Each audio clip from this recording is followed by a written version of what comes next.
हम तो बोलते बोलते मुंह पे पहुंच जाएंगे। Martin, Martin, Martin. Hello, ma. Please, lamp lighting.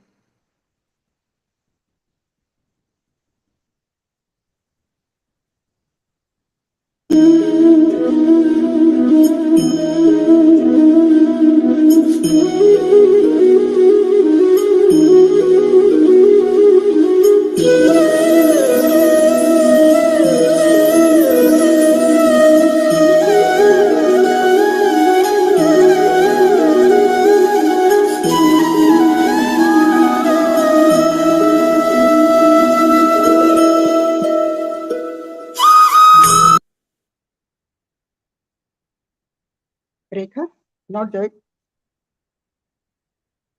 Hello, Rekha, not joined. Yes, I have joined, madam. You can't see me? Yes. We I'm can there, see. madam. Yeah. Yes, So, madam. Yes. we'll start Namaste, now. all audience. Hema, madam. Neeraj sir, Mandakini, madam. Pratik sir, Lakshmi, madam. All namaste from me. Madam, will you welcome all the dignitaries? Yeah. Yes. Yeah. This is to welcome all the people, all those who have joined today, and our most esteemed faculties, Dr. Hema Divakar, Mandankini Maik, Preeti Kumar joined. Okay. Dr. Pratik Tambe, Dr. Alka Kuthe, Dr. Surekha Taide, Dr. Vaishali. Can you hear me? Yes. Dr. Vaishali Chaudhary, and my convener, Dr. Rekha Rajendra Kumar. Our esteemed speaker, Dr. Lakshmi Srikhande ma'am, and panel moderator, Dr. Neeraj Jadhav, and our experts and panelists. All are welcome to this webinar, which is going to be today on the 18th July. And now we'll start the webinar here. I am heartily welcome all the guests and all the faculties for this webinar. Thank you. Dr. Rekha. Dr. Rekha. Yes, madam. Yeah. Is there an echo, madam? Because the internet is unstable. I joined through two devices. Is there an echo? Mine is also the same problem. Mine. Is there an echo, madam? No echo. If there is an echo, I will stop the. No echo. You can go ahead. Okay. Thank you, Shanta madam, for making me part of this esteemed webinar. So it is my proud privilege to be amongst all of you, my dearest mentor and senior guide, philosopher, everything, Hema madam here. So happy to share the platform with you, Hema madam, as well as Mandakini madam, Pratik Tambe sir, Lakshmi Srikhande madam. All the best to you in your coming election, madam. We wish you to come out with great success. Same wishes to Dr. Neeraj Jadhav also, and Shanta madam, as well as myself. I welcome also the other dignitaries, Dr. Preeti Kumar and other panelists also. So it's my privilege, again, a proud privilege, to introduce Dr. Shanta Durge. Madam is close friend of mine. She's the clinical director and chief consultant at Durge Clinic and Fertility Center in Basava Kalyan.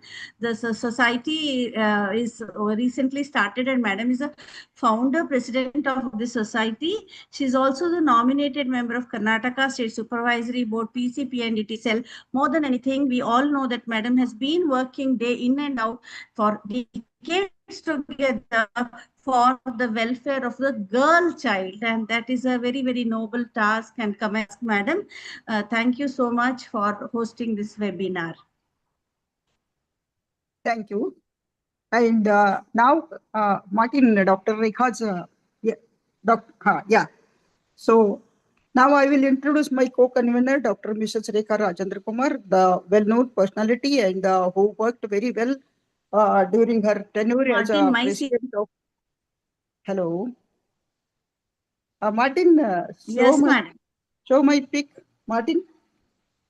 My CV is there, madam. You can go ahead. Shortly, you My pic is introduce me, not madam, seen, please, so because dignities Martin, are there. my video. Short. Your video is there, ma'am, at the top. No, at this time you just put the image, no? It is. No, madam, my CV is Okay, there. You okay. can go ahead. Okay. So Dr. Rekha Rajendra Kumar, as I said, she worked very hard during her tenure as a president of Bangalore Society, and now also she is working hard, and she has got so many things with her. And I am taking this CV in short, and she is practicing for the last 34 years, organizing chairperson of Fame Power Foxy 2024, also organizing chairperson of MDIP Conference 2025 Bangalore, EC member of Karnataka branch, and EC member of Kasoga, and so many for her.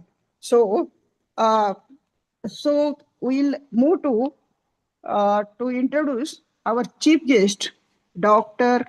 Hema Diwakar ma'am. Yeah, thank you. So, ma'am, Hema Diwakar ma'am is a well-known leader of national and international stature, and now presently she is the divisional director FIGO Well Women Healthcare and President Karnataka Association of Healthcare Providers India. Her many famous things like Manyata, also the cutting edge, also artist, and so many things. There are several to enumerate. And she is the UNICEF Ambassador for Impact for Nutrition, Chair Nutrition and Breastfeeding Committee, SAFOG, State Representative to HSSC Karnataka. And in Karnataka, she is working for the cancer prevention also with one foundation. And first president of Foxy 2013, and a very inspiring as well as the motivating personality which I came across. So the big stature of Karnataka, not only Karnataka, but national and international stature. So welcome, ma'am. Welcome to you to this Thank webinar you. today. Thank you. Dr. Rekha, please move to. No, you can listen to her no first. Rekha, Yes, please we introduce would like Dr. to listen from Malakiri. Hema, madam. Yeah. Ma'am, No, please. madam, we would like to hear from Hema, madam. Hema, madam, please go ahead, madam. It's a golden opportunity and a very pleasurable moment for us to hear from you. Stop sharing, no? Stop sharing. Yeah. Thank you. Very good evening to all of you. And since it is Maharashtra and Karnataka Mahaminal, Saglana Supreme Namaskar and Yellarigu Atmiya Namaskaraಗಳು. Okay, so this is a great coming together of not only the experts from across the country, but also in the spirit of one nation, one standard, and one vision for women's healthcare. So in that, all of us are, putting our heads and sweat and blood together to work. And the conveners of today, Dr. Shanta Durge and Dr. Rekha Rajendra Kumar. See the paradox in the name Shanta Durge. Shanta means quiet, calm, peaceful. Durge, aggressive and wanting to. So that is the mix of the emotions that the name itself brings in. And I think we should salute all the women who have two sides of the coin when it comes to the loving nature to just about everybody with empathy and compassion. It is the women who stand in the center stage. And also when it comes to stand up for issues, like many of our fellow Foxians that you see here, it is again the organization built on strong pillars of women leaders who are the largest number in the entire globe. You see, within FIGO circles, when I see the leadership positions, no other organization has as many women leaders as from India. So that is a very, very proud showcasing and a proud moment for us. And what to say about the aspirations of Shanta Durge or Rekha Rajendra Kumar, Dr. Lakshmi Shikande, Dr. Neeraj Jadhav, and many others who are, participating in this delightful meeting of what the future holds for us. May I, with all my sincerity, join hands in wishing on behalf of everybody that you may do really, really well in all the future endeavors, and we sincerely offer very good wishes to the whole bunch of people who bring hope, people who aspire to do more, people who are like timeless and ageless in terms of contribution to Foxy, because all of these we have seen them relentlessly working. And Meg Madam, as we fondly call her, Dr. Mandakini Meg, she brought the stature of ICOG to the very next level when she was the chair, and Pratik Tambe is already up in the air, as was commented before the meeting began, that the space that he has created for himself in his background, which should give space to all the young and aspiring leaders of the future. And we are always here to mentor, bless, and also the lessons that we have learned in a hard way, we want to pass it on as a advice to the next generation so that they do better. And we are always learning from each other. And the topics for today, so carefully chosen with a string of very powerful chairpersons. What does the future of antenatal care hold? And also the panel which Neeraj will be running. I really wish to close with the sentence that every girl, every woman, everywhere, every time, the care that she deserves is a matter of a human right, because nature has bestowed the risky event of pregnancy on her. Men can never become pregnant, so they never have to take that risk, you see. But whereas we, the women, to procreate the human race itself, whether one wants it or not, that's the way God has designed the eve of the universe, and we stand up to it with all our might and all our efforts to do the best for all the women in the country and the globe, thereby hope that the generations to come, it all begins in utero, as we always say, the programming which happens in utero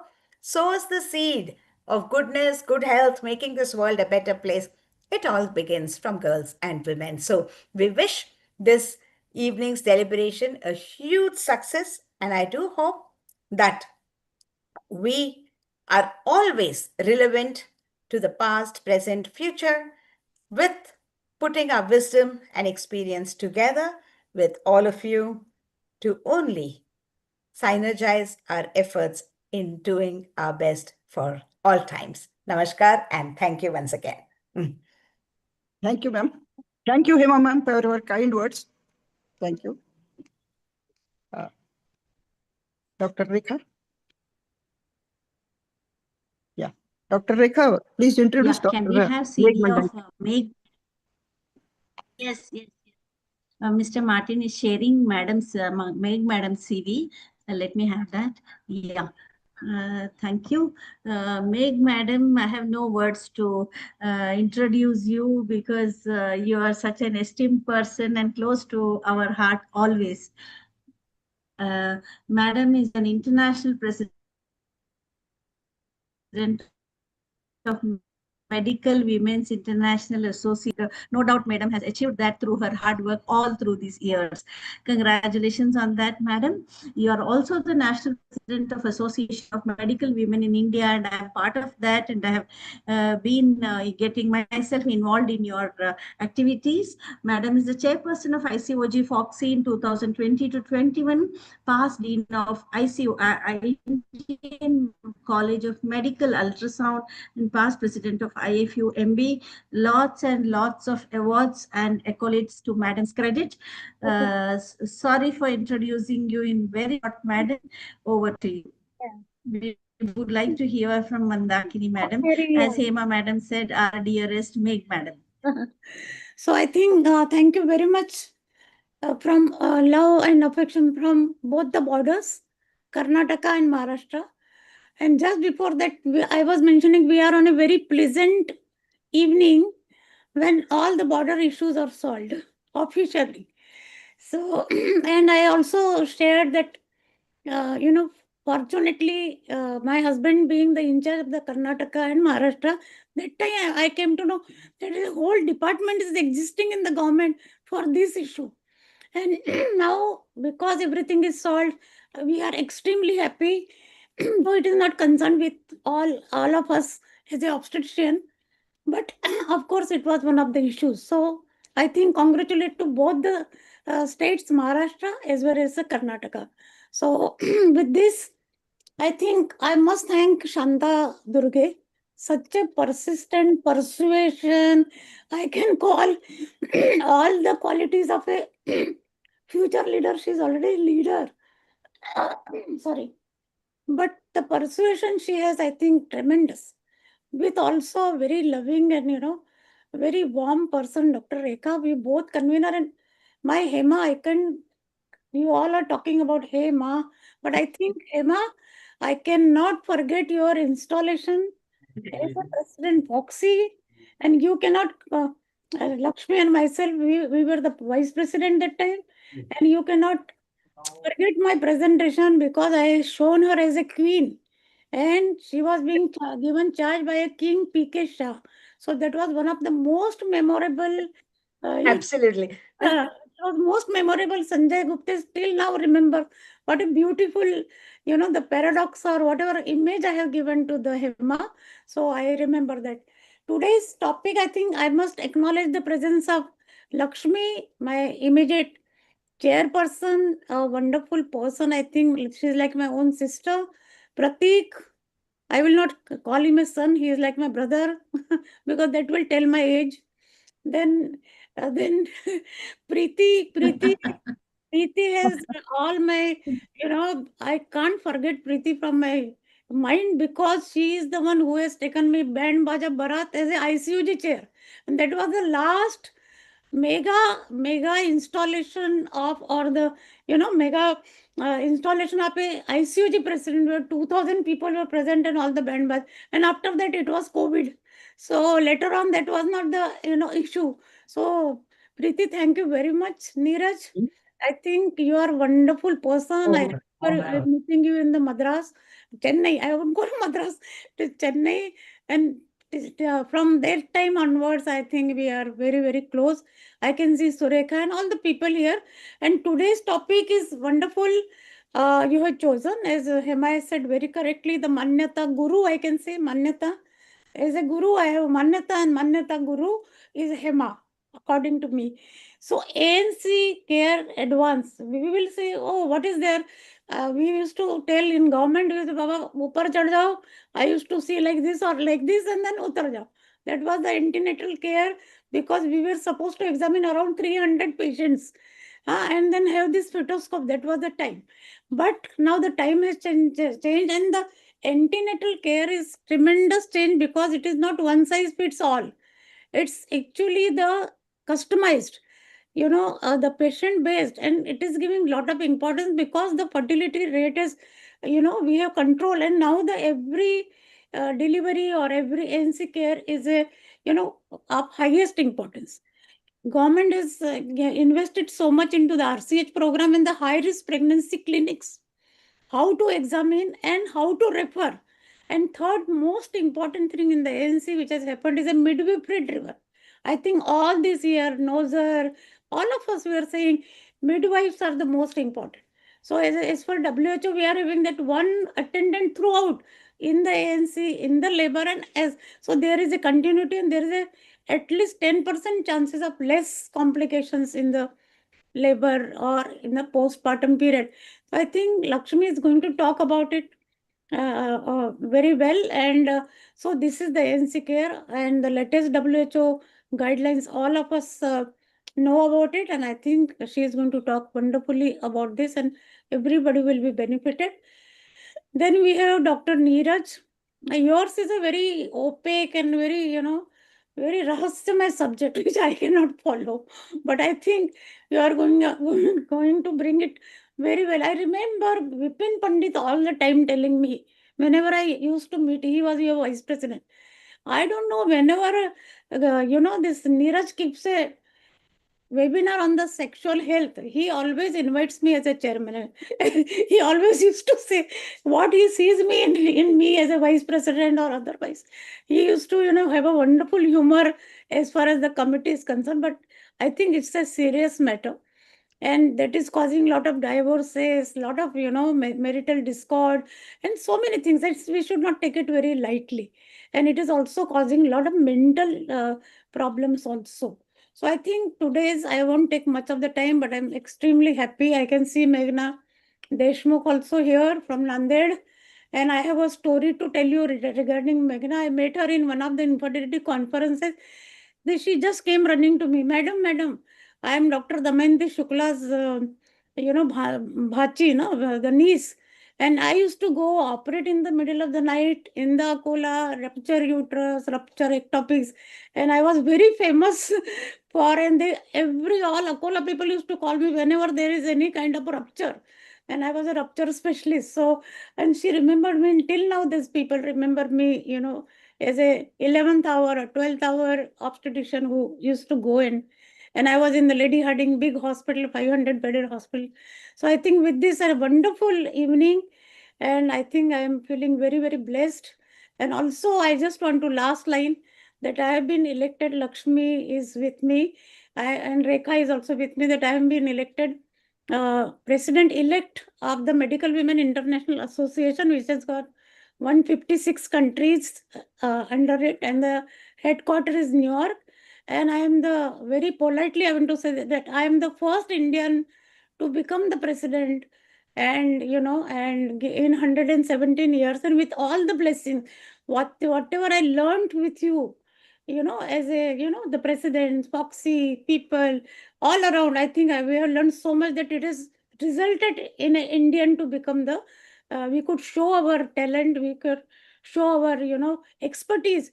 And they thought, and I was elected unanimously. I'm the first person to be elected unanimously, because every time there was a big, elections also. So with this, I am going to be installed in Cairo. Lakshmi is coming, so many people, other people are coming. So my installation is in Cairo, Egypt on October 15th.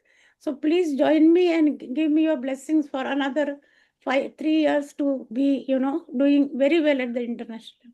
With this, thank you very much. Ma'am, really, your talk is so inspiring and motivating. Even at this stage, you have been elected as an international leader. That is really heartening. And I wish all the best to you. And ma'am, please bless us. Sorry, I just forgot in my in my glory. I just forgot to wish you, all of you, Lakshmi, all the best for your representative to the Suffolk. Suffolk, no? Therefore, and Pratik for the secretary's post, Rekha for chairman's post, and Shanta, and also Neeraj. I think you people are going to do wonderful. And what Hema has said very philosophically, keep on doing the best work. You look at me, if I keep on doing the best one, you are just going to get the result. So with this, I think a great, I think Preeti is also there. Preeti, Yeah, Preeti, Preeti has joined. Thank you, madam. yeah, Yes. Preeti. Thank you, Mandakini madam, for shouldering such great responsibilities and great accolades to you. And thank you so much for your such wonderful and valuable inputs, and the matter and the message what you have conveyed to us juniors to take the path what you have treaded. Thank you so much. And meanwhile, I'm sure that you will bless us in our future path ahead, and all the contestants here. Thank you, Meg madam.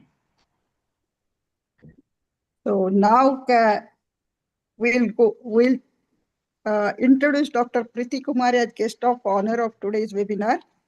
And Dr. Preeti Kumar, very well-known personality and hardworking also.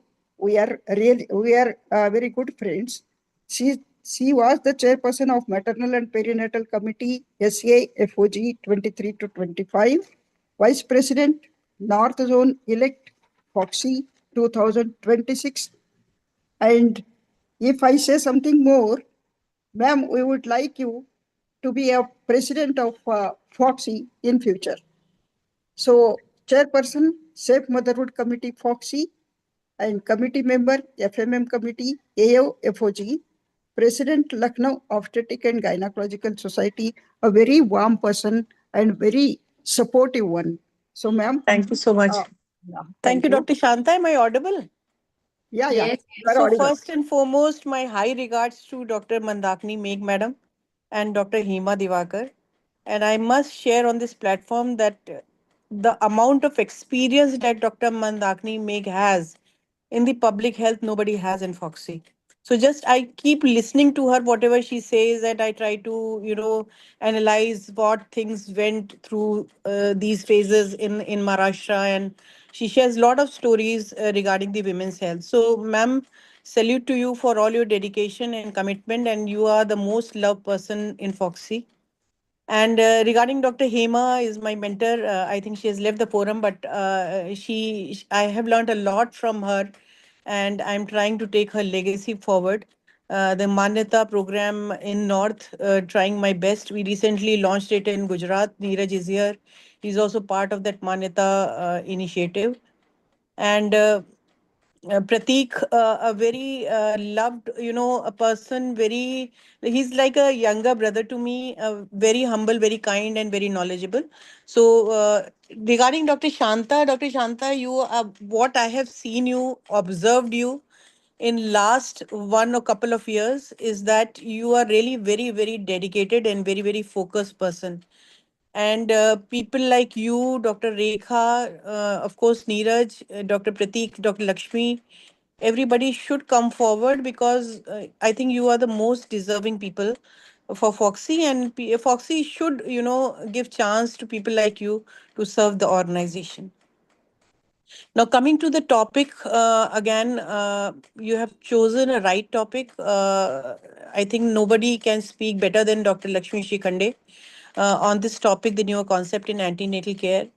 Just few thoughts I want to share is that most of the OBGYNs in our country even don't know how many times the hemoglobin should be tested in antenatal period. This paper was published in Jogi, and it was very sad state of affairs that we actually don't know how many times hemoglobin should be tested, what should be the cutoff for hemoglobin. That's a minimum, bare minimum thing in an antenatal care. So I think we should keep on taking up such issues. And Surekha is doing a lot of good work, I must say. She's chairing the session today, and she has done tremendous work in maternal health, especially in cesarean section. And I really look up to her and try to learn from her. And all the faculty members who have joined today, wish you all good luck. And let us all, try to best whatever we can do in our capacity for the women's health. And I'm sure Neeraj did a panel here in Lucknow, I think 10 days or 1 week back. It was very, very much appreciated in Lucknow Obs and Gynae Society. And I'm sure today's panel also on the sexual health and sexual problems will be very much appreciated. So, Dr. Shanta, all the support to you, good wishes. And I really pray from my heart that Rekha, you, Neeraj, Dr. Lakshmi, everybody, Dr. Pratik, everybody, they are all very close to my heart to win the election and come forward and take the positions in Foxy. So all the best and wish you good luck for this webinar. Thank you, Priti ma'am, for your kind wishes. And we need your support. Dr. Rekha. Dr. Thank Rekha. you, Dr. Preeti Kumar, for your best wishes. And we hope that we don't disappoint you. Yeah, thank you. Can I have CVO? Tambe sir does not need any introduction. All of us know him. He's a very active person of Foxy, Amox, Maharashtra Society, ISAR, and everywhere. Sir has been a champion always, year after year. He doesn't even have to post his whatever achievements, but we blindly elect him and select him because we already know what all he has achieved. And I have worked with sir, and I had the pleasure of accompanying him for many of the physical events also when he was the endocrinology committee chairperson of FOXY. To introduce Pratik Tambe sir in brief, sir is right now the candidate. He is wishing for the ICOG secretary for 26 to 27. Let all of us support him and elect him for that post. Sir, advance wishes to you regarding the same. He's IVF consultant and gynec endoscopic surgeon from Ashirwad IVF Hospital. He's a governing council member of ICOG, governing council member of the Reproductive Medicine, Indian College of Reproductive Medicine, past chairperson of FOXY Endocrinology Committee, where I had the pleasure of working with him. Also, the Endocrinology Committee of AMOX. He was the chairperson, recipient of innumerable awards, a person in nutshell, a man of achiever. Over to you, Pratik Stambe sir. Sorry to introduce you in very short. Thank you very much, Can Dr. we Rekha have the Rajendra Kumar, closure of this? for those kind words. I'm really privileged today to share the stage with such distinguished luminaries like Dr. Mandakini Naik, who has been a friend, philosopher, guide for at least 20 years. Dr. Hema Divakar also. I have grown up watching these stalwarts. Dr. Preeti is, as you rightly mentioned, Dr. Shanta Durge, the future president of FOXY. Dr. Lakshmi Srikhande, I have worked closely with her as a governing council member. Also in ISAR, we have worked together. I have grown in the footsteps of these giants. Dr. Sureka Taide and myself did the FOXY GCPR on blood transfusion, which is even today there on the website, and it serves as a guide for all 45,000 FOXians. Dr. Alka Kuthe is a wonderful personality. Despite having so many health setbacks, she has worked actively for FOXy and will continue to do so in future. Dr. Shanta Durge, I think for decades together, you have been an unsung hero of FOXy. You are one of those people who are actually the foundation and core pillar of FOXy. It's high time that senior people like you come forward, contribute at a national level. Similarly, Dr. Neeraj Jadhav also has worked for so many years. I remember attending a Yuva FOXy in Rajkot many years ago, which was organized by him. We have been watching him since so many years. Wishing you all the very best for your elections, all of you. Rekha, as she rightly mentioned, has been my committee member. We have traveled to the interiors of Karnataka to do small CAVs, traveling very early in the morning. I have watched her. She has been the president of the prestigious Bangalore Society also, and I'm sure she will do very well as a FOXy committee chairperson in future. Today's scientific program has some amazing topics, including antenatal care, which is going to be taken by Dr. Lakshmi. She continues to work hard at the grassroots level, not only in Nagpur, where she hails from, but all over the country. Wishing her all the very best to carry the flag of India and FOXy internationally. I don't think there's anybody who deserves it more than her. And Dr. Neeraj Jadhav, as I said, he's one of those people who has brought so much awareness amongst common Foxians as to what sexual medicine is, which was a very neglected area in OBGYN for decades together. So wishing all of you all the very best. I will not take too much time. My greetings and pranams to all esteemed seniors and wish you all the very best for the future. Preeti and I are actually people who have worked for years Thank you so together. much, sir. Thanks for And your to say anything about Preeti, I think this entire timing of the webinar will be taken up.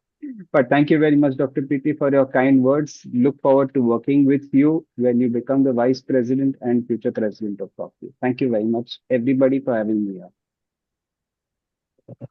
Thank you, sir. Thank you for your good words for me.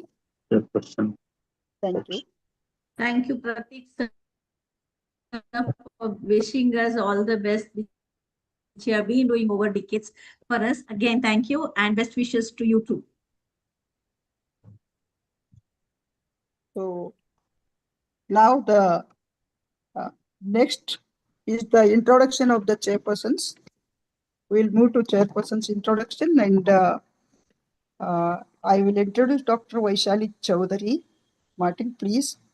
Yeah.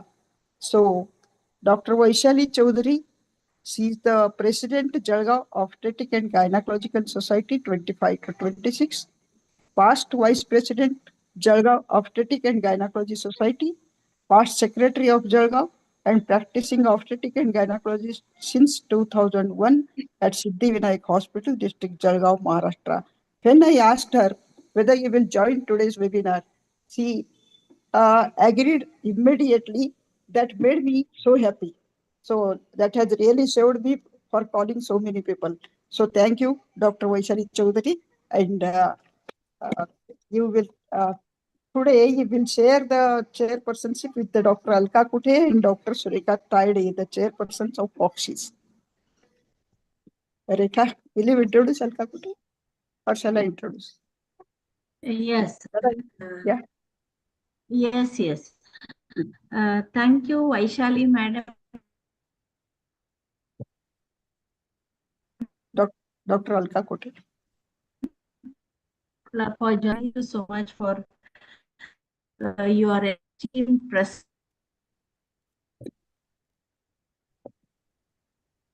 Madam is been with us since long time. I am part of the Kasoga Medical Legal Committee. I was the chairperson of the Medical Legal Committee, and that time with Dr. Alka, being a medical legal person, we have done many of boards and panels, etc. That's a very nice experience for me. Madam is the consultant obstetrician gynecologist. Right now, she is the chairperson of the FOXI MTP committee. She's also the president of IMA Amravati. She has a lot of important positions and posts and responsibilities. Few are national coordinator of FOXI Ethics and Medical Legal Committee from 2020 to 24. FOXI Dhira Master Trainer for No Violence Against Women. She's also participated in relay song that made entry in the Guinness Book of World, and that's a very great accolade and important achievement of yours, madam. Over to Dr. Alka Kuthe. Thank you, Dr. Rekha, Dr. Shanta, and of course, nice to hear from Dr. Meg madam and Dr. Pratik Tambe sir. I have to introduce speaker. No, ma'am, you have to tell something about. Okay, so Dr. Khande, another good friend from my college, James in Nagpur, is the speaker who will be telling us importance of ANC care. I think we are obstetrician, and it is a basic care which we can give to our patient. And we should never forget that we are obstetricians. Then we go to super specialty like infertility, endoscopy, and whatnot. Today, many people want to become super specialists, but not in obstetrics, not as a core obstetrician, but they want fetal medicine, some like endoscopy, some like histoscopy. But very few people prefer to be a core obstetrician. But still, I know my obstetric branch, and I think obstetric care or ANC care is the care which I should give, or which one should give, like a duty to our alma mater, I should say, because we have learned from our college and we have become specialists as an obstetrician. So I think without wasting much time, Dr. Lakshmi is there, and again with Lakshmi, I always say Lakshmi is Lakshmi of our OBGYN and of course our college, because she has got so many assets. Most important is helping nature, always help whenever the person is in crisis or some difficulties. So Lakshmi is always there to help us, and it's a nice moment for all of us to come together on webinar. And my best wishes to Rekha, you said, Dr. Shanta, Dr. Neeraj, and of course Lakshmi for the forthcoming election. Best of luck to you. Thank you so much. Thank you, Dr. Dr. Pratik also. Yeah. Another chairperson is Dr. Sureka Taide. Again, Dr. Sureka Taide, my second GM site, and a singer. So we always come on the same platform whenever the cultural program is there. And she's also having many skills how to help our colleagues. I will, Dr. Sureka. Yeah, Shanta madam, you will introduce, or I will introduce Dr. Sureka Taide? I will introduce. Okay. Fine. So, Dr. Please, Sureka go ahead. Taide, Dr. Sureka Taide, one of the chairperson of our FOXI. She is the chairperson of Clinical Research Committee FOXI, Professor IVF in charge, Dr. Panjabrao Deshmukh Medical College, Amravati, and She's the West Zone Coordinator, Practical Obstetric Committee, FOXY. Member, Education Committee, Indian Menopause Society, Core Faculty, DHERA Project, FOXY, Chairperson, Global Women's Health Task Network, also Women and Health Together for the Future, South Africa, National Mentor, Quality Improvement, Lakshya Program, and Master Trainer, Emergency Obstetric Care, Critical Care in Obstetric, and so many are there with her. And so I welcome Dr. Surekha Taide to our webinar. And over to Dr. Surekha Taide. Thank you. Thank you, Dr. Shanta, for inviting me to such a beautiful forum with so many distinguished people. So we did have Dr. Hema Devakar, Dr. Mandakini Make, my respects to them, and also my dear friend Dr. Preeti Kumar, and of course our very own mentor from Vidarbha, Dr. Lakshmi Srikhande, who has reached the pinnacle in Foxy, being the former ICOG chair, and now she is going forward to represent us internationally at AOFOG. We all respect her because of her so many achievements, not only academic. She has been the person in Vidarbha who has helped each and everybody come forward. Myself, I can vouch that she is the one who has mentored me through Foxy. So I would like to, wish her all the best. And of course, we have Dr. Rekha here, Dr. Shanta Durge, very senior person. Dr. Rekha is also very hardworking person. Dr. Neeraj, Dr. Pratik, all of you, I would like to wish the very best. You will be, Foxy will be happy to have you on the post, I think, because all of you are so hardworking. My best wishes and my respects to Dr. Mandakini Meg also. Thank you very much for having me here. And I think we should now start with the academic session. Do we want to introduce our speaker? Speaker has been already introduced. So, yes. So we can go forward with the session, I think. Yeah. I think we should now go forward with the session, and the very good topic has been selected on antenatal care. Definitely, now the antenatal care pyramid has been reversed. I have listened to Dr. Lakshmi speaking on it, and I'm convinced that she'll be speaking very well, where we are talking of more, focus on the first trimester now, when we are talking of the antenatal care, when we are talking of early screening for anomalies and so many other things, predictions, which Dr. Lakshmi will be talking about. So over to you. Yeah, can I share my screen? Yeah. Yes, ma'am. Yeah. First and foremost, I place on record my sincere thanks and gratitude to Mandakini Meg Madam, Dr. Hema Divakar, Dr. Preeti, Mr. Martin, you can stop sharing the screen Dr. and Madam will Pratik open her. for your kind words of appreciation for my work in Foxy. And Surekha, you are my own. Thank you so much for those kind words. And Shanta and Rekha, yes, I have seen you working silently for so many years, and I wish you all the very best. And I'm sure you both will be there in the Foxy to continue your hard work and dedication. Pratik, I wish you all the very best, and Neeraj, of course. I must say that Neeraj, you are my brother, and I wish to see you there in the Foxy. So without wasting much time, as Surekha has rightly said, I will be speaking on the newer concepts in antenatal care. First and foremost, why at all we want to do antenatal care? What are the goals and objectives of our antenatal care? The goals and objectives are to triage our mothers into high risk and low risk. We want to screen the fetus for chromosomal errors, structural defects, and growth abnormalities. We want to predict and prevent maternal complications. And of course, we want to decide the time and mode of safe delivery. So with these goals and objectives, we had a traditional approach in place since so many years. And what was that traditional approach? That pregnancy management typically involved reacting to the maternal and fetal problems only after they developed. There was no concept of preventive aspect. It was the treatment aspect. And why that approach was prevalent? Because most maternal and fetal complications, they become apparent late in pregnancy. So it was rightly thought, so traditionally, that third trimester is the period where most intensive surveillance should be implemented. Of course, that was the traditional thinking. What is the newer thinking?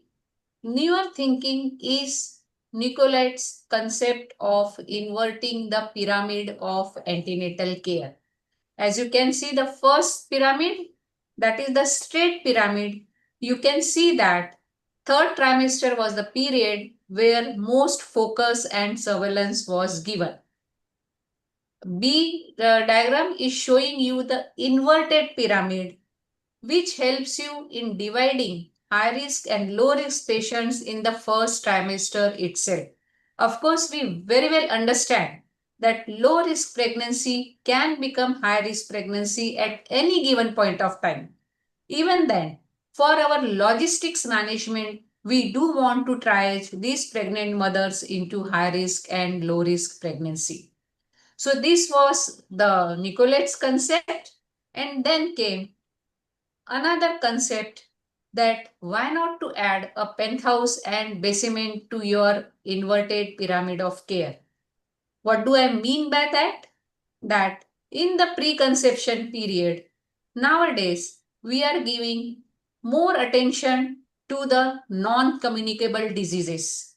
And during puerperium, that is, once the delivery is over, we should not forget the management and prevention of non-communicable diseases.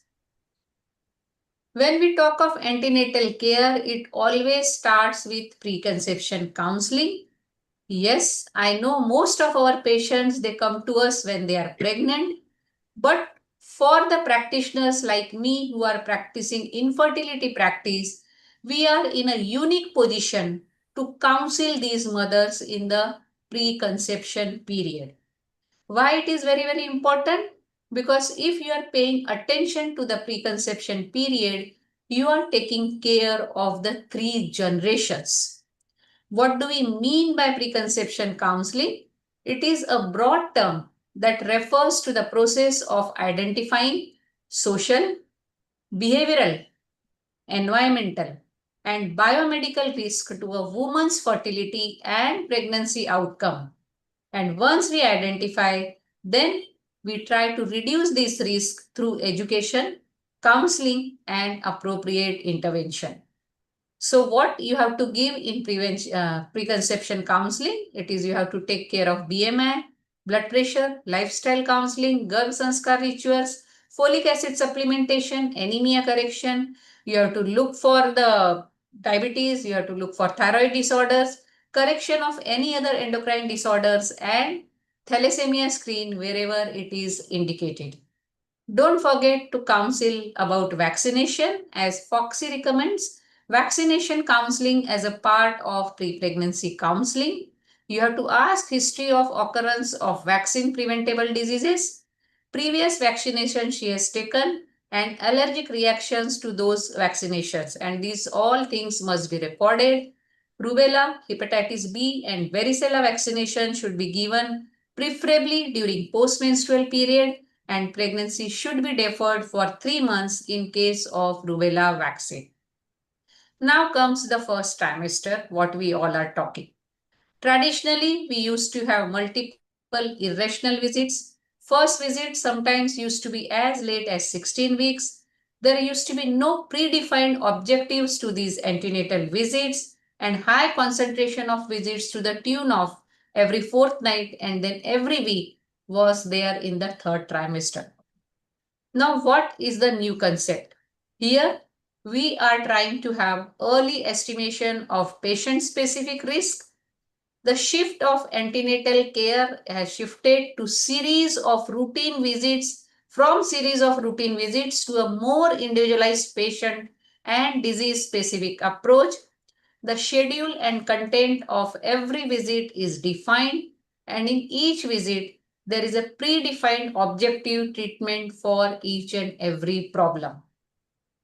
So this is the algorithm. If she has come to you, as soon as she has missed her period, you have to confirm her pregnancy clinically by beta HCG, by urine pregnancy test. Later on, you have to do ultrasound for fetal well-being. Of course, you have to take maternal weight, her BMI. Don't forget to do urine dipstick and all routine blood tests which has been advised by the FOXY and in the Manyata standards. And when you are taking blood pressure, it has to be taken in both arms in sitting position. And don't forget to document mean arterial pressure. The recommended tests in the first trimester are definitely weight, BP, hemoglobin, blood group, and RH typing. Blood group should be done and RH typing should be done for both the husband and wife. The preferable test which should be done in first trimester is of course BMI, mean arterial pressure, CBC, peripheral smear, and HPLC. The recommended test again in first trimester, mid-stream urine, you have to do for routine microscopy, VDRL, hepatitis B, HIV, thyroid test, DIPSI. Don't forget nowadays in India, we are following only and only DIPSI guidelines when it is coming to GDM. You have to do a dating scan. Then at 11 to 13 weeks, don't forget to do the NT scan and dual marker and combine it with cervical length measurements. It will be good if you can add midstream urine culture, SCV, rubella IgG, thyroid antibodies, vitamin D, HbA1c, uterine artery Doppler, NIPT, placental growth factor in the first trimester itself. Now I'm telling you in great detail what we all can really do in the first trimester. So first thing which I am elaborating is on the screening for fetal aneuploidy in the first trimester. We all know fetal aneuploidy is a major cause of perinatal morbidity and mortality as well as long-term disabilities. All diagnostic prenatal tests, they used to diagnose fetal aneuploidy, which carry a risk of miscarriage and they are really expensive. Therefore, starting with a screening test that has the highest possible detection rate and lowest false positive rate is of critical importance. Until the advent of cfDNA technology, first trimester combined screening, that is maternal age and history, gestational age, anti-measurement, PAPA-A and free beta SCG performed at 11 to 13 weeks gestation was arguably the most robust screening test for fetal aneuploidy available. Combined tests can identify more than 90% of fetuses with trisomy 21 and the detection rate of trisomy 18 and 13 is about 95% for the same. The effectiveness of the first trimester combined screen can be further augmented by the addition of other fetal markers. And what are they? You can add nasal bone evaluation and Doppler evaluation of the ductus venosus and blood flow across the tricuspid wall. There is evidence that the effectiveness of first trimester screening could also be further enhanced by including additional maternal serum markers such as placental growth factor and maternal serum alpha fetoprotein. Now coming to the structural defects. About half of the congenital structural defects can now be diagnosed in the first trimester because of the improvements in ultrasound technology, measurement of nuchal translucency, the thickness of nuchal translucency, and the presence of other ultrasound markers, which has heralded the presence of structural defects, and detailed evaluation of fetal anatomy is becoming widely recognized as an integral part of the first trimester ultrasound.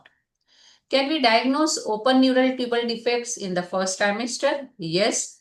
Once it was recognized that the appearance of anencephaly is different in the first trimester from that of second trimester, early diagnosis of anencephaly has become routine. However, the diagnosis of open spina bifida remained a challenge. This situation changed when it was recognized that examination and measurement of structures located in the posterior fossa can provide clues to the presence of open neural tube defects even in the first trimester. This was the prospective multi-center first trimester screening study, included 15,500 normal fetuses and 11 fetuses with open spina bifida, and all affected fetuses were identified or at least suspected by a detailed assessment of the posterior fossa at 11 to 13 weeks of gestation. Coming to the detection of congenital cardiac defects. The association between CHD and NT measurement is well documented. In a meta-analysis that included 20 studies, the detection rate for major CHD based on NT measurement alone was estimated at 44% for a 5.5% false positive rate. Doppler evaluation of blood flow across the tricuspid wall and ductus venosus further improves your screening for congenital cardiac defects. Estimation of gestational age is very, very important for all of us. First trimester crown rump length measurement represents the most accurate method for establishing the gestational age in the general population. And this is a very, very critical piece of information, as I already said, because it influences all our future decisions regarding the antenatal care and the safe mode of delivery. Coming to the multiple gestation, the perinatal risk of morbidity and mortality is always increased in multiple gestation. This risk depends greatly on the chorionicity. And the chorionicity assessment is best accomplished in the first trimester, as at this time, the ultrasound appearance of a dichorionic diamniotic dividing membrane is vastly different from that of a monochorionic diamniotic membrane. This difference becomes more blurred as the pregnancy progresses. So the estimation of chorionicity in the first trimester allows you for accurate counseling of the couple regarding the risk of this pregnancy. Now coming to the prediction of maternal fetal complications. Discussion regarding first trimester screening often focuses on fetal aneuploidy and structural anomalies. However, maternal and fetal complications that are related to abnormal placentation are much more common than both of these problems combined, that is structural defects and aneuploidy. Most placental architecture, including placental maternal blood circulation, is established by the end of the first trimester. No further anatomic modifications are evident after the 4th month of pregnancy. And these two facts, they serve to support the following two assertions. First, the validity of methods used at the end of the first trimester in screening for placental dysfunction has a sound physiological basis. And second, in order for any treatment to be successful in reducing the risk of complications related to placental dysfunction, it must be instituted early in pregnancy. The two often interrelated complications of pregnancy that are major causes of maternal fetal morbidity and mortality are preeclampsia and small for gestational age fetuses. A meta-analysis of 9 published studies has shown that the use of low-dose aspirin reduces the risk of preeclampsia, but only if you are starting this treatment before 16 weeks of gestation. This finding was confirmed in a more recent meta-analysis. First trimester screening for these complications can be improved by adding additional markers. One is the estimation of downstream resistance by measuring the pulsatility index in the uterine artery. Second is maternal blood pressure measurement in the late first trimester. And third is evaluation of certain placental product levels in maternal serum, such as PAPA-A and PIGF. Fetal Medicine Foundation algorithm suggests that detection of early preeclampsia, that is, which requires the delivery before 34 weeks of gestation, would be approximately 90% based only on historical factors, maternal blood pressure measurement, and measurement of uterine artery PI. The addition of PAPA-A and PIGF levels, they increase this detection rate to the tune of 96%. Screening for SGA without preeclampsia has also shown some promise.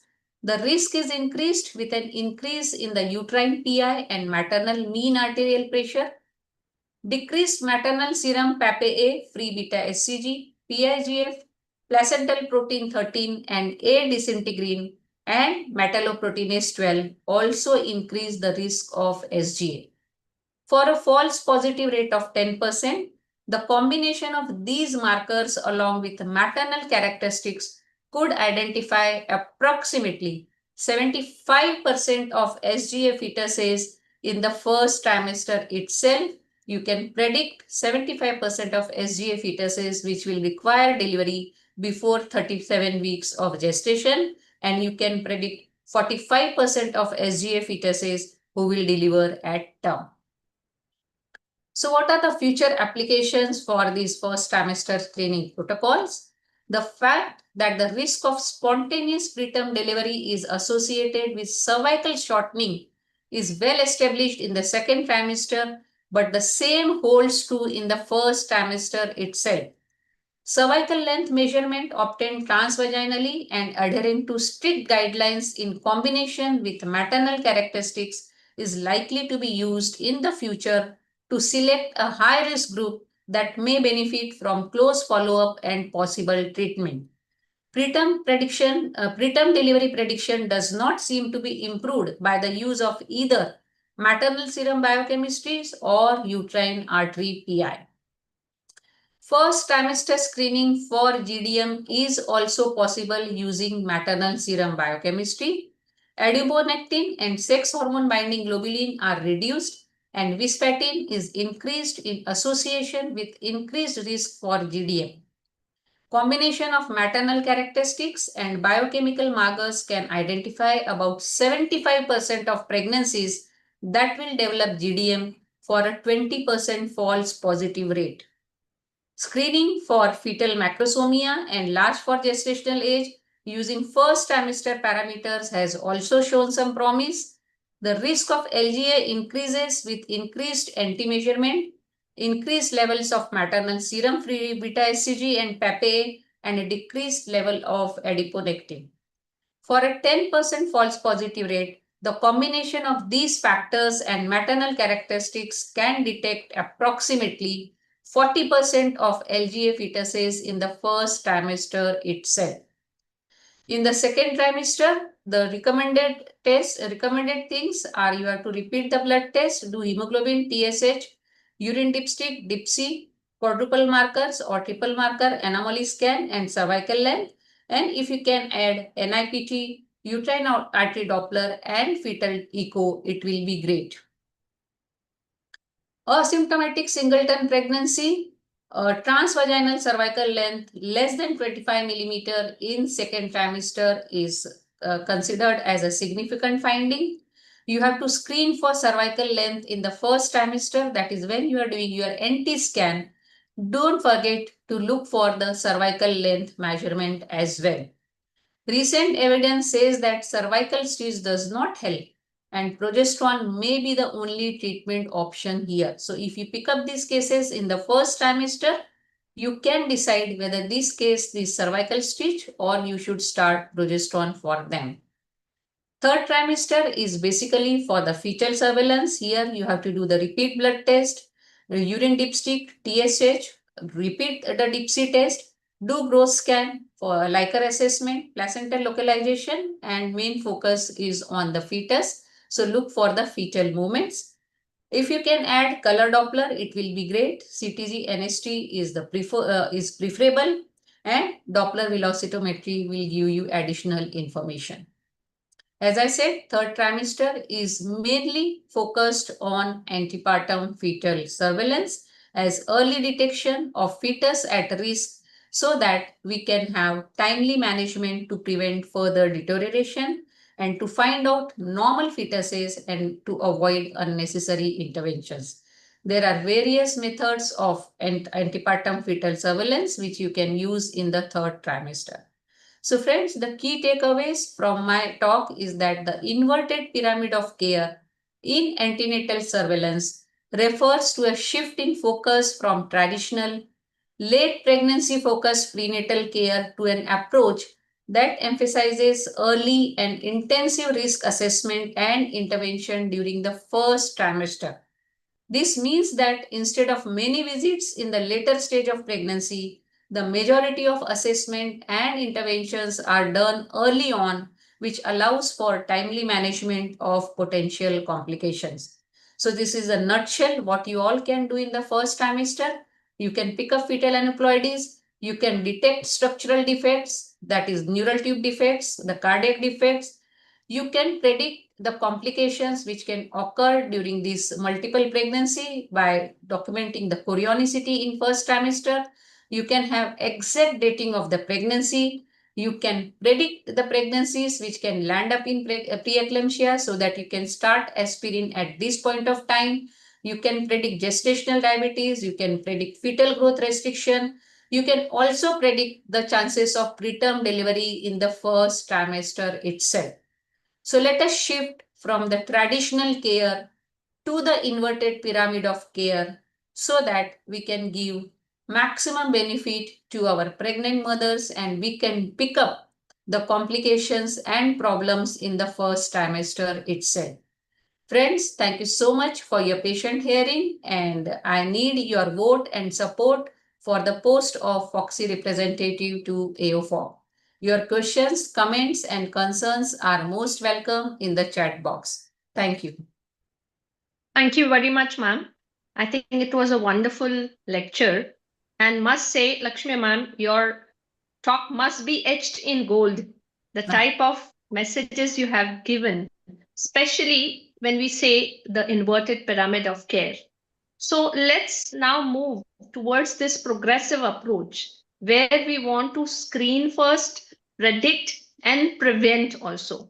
So many of these things, what Madam has told about the biochemical markers, the biophysical markers, use of ultrasound very well, not only, starting from the dating itself, that's so very important, and all the markers. Today only I was doing one ultrasound for one Muslim patient, and she was saying, I had two children previously, but nobody looked at me so carefully. In my third pregnancy, now you're looking so carefully, and that too so early. So I told her what Madam was saying, that now we don't want to, treat after the disease has occurred.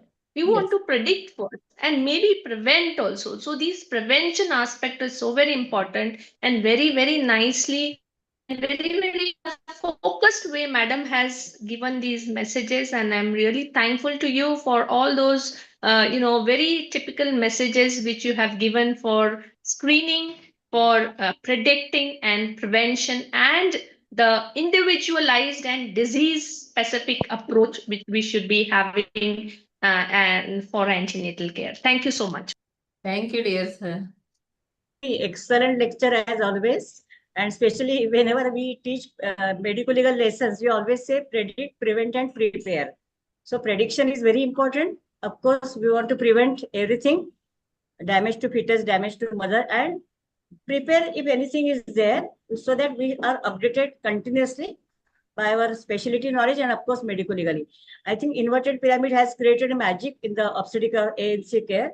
And I think every pregnancy is precious pregnancy. We can't say this is third pregnancy or second pregnancy. Each baby is precious. And nowadays, Foxy has theme, preconceptional care. So preconceptional care is very important. So every child is wanted child and planned child. So we are conducting many programs on Foxy platforms, like Sampurna programs, preconceptional care. And it is like that each and every pregnancy should not be any neglected pregnancy, like third pregnancy is neglected or second pregnancy is neglected. So each pregnancy is precious pregnancy. So whatever you had told, take home messages, very important. And each and every message I went through the message, I think we should follow in day-to-day practice so that we can give good obstetric care to each and every patient. So once again, thank you. Thank you, dear. Thank you. So it was a very Vaishali madam, your comments? Vaishali Hello. madam's comments. Yes, madam.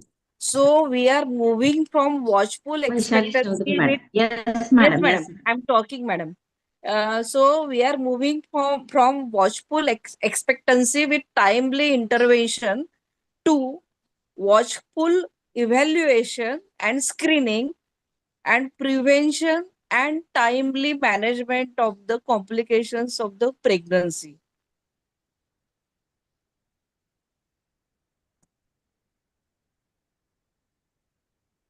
Yes, Dr. Vaishali.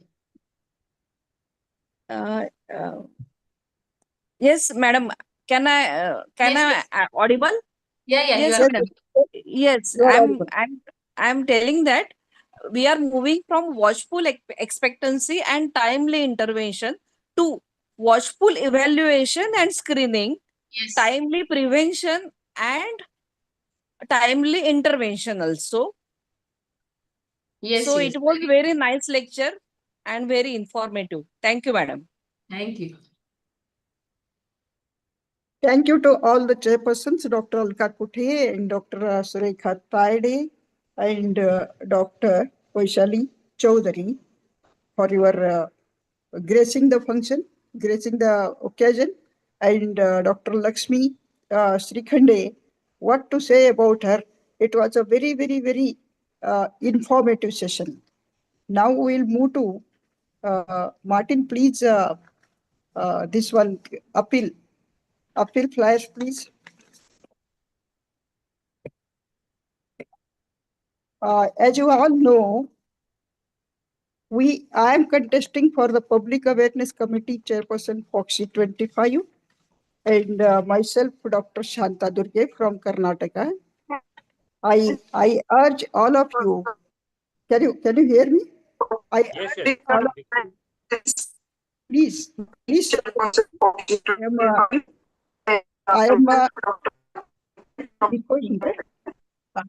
I am a very dedicated worker, and for the last 29 years, I am working for the Save the Girl Child. I founded Save the Girl Child movement in 1996, created lot of public awareness, and so that the state as well as the central governments took the steps towards the welfare of the girl child. So please give me a chance to serve in Foxy. Thank you. Thank you. Rekha? Rekha, you can appeal. Dr. Rekha? Unmute yourself, Rekha. He is unmuted. I think on the internet. Thank you, Shanta madam. I'm Dr. Rekha Rajendra Kumar. Am I heard? My internet connection is very unstable. Yes. Yes, we can hear. Continue.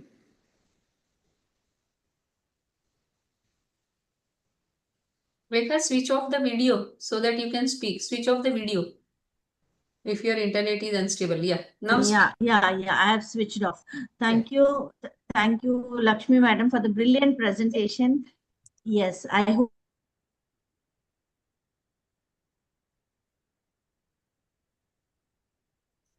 You can talk on mobile if lap is not working.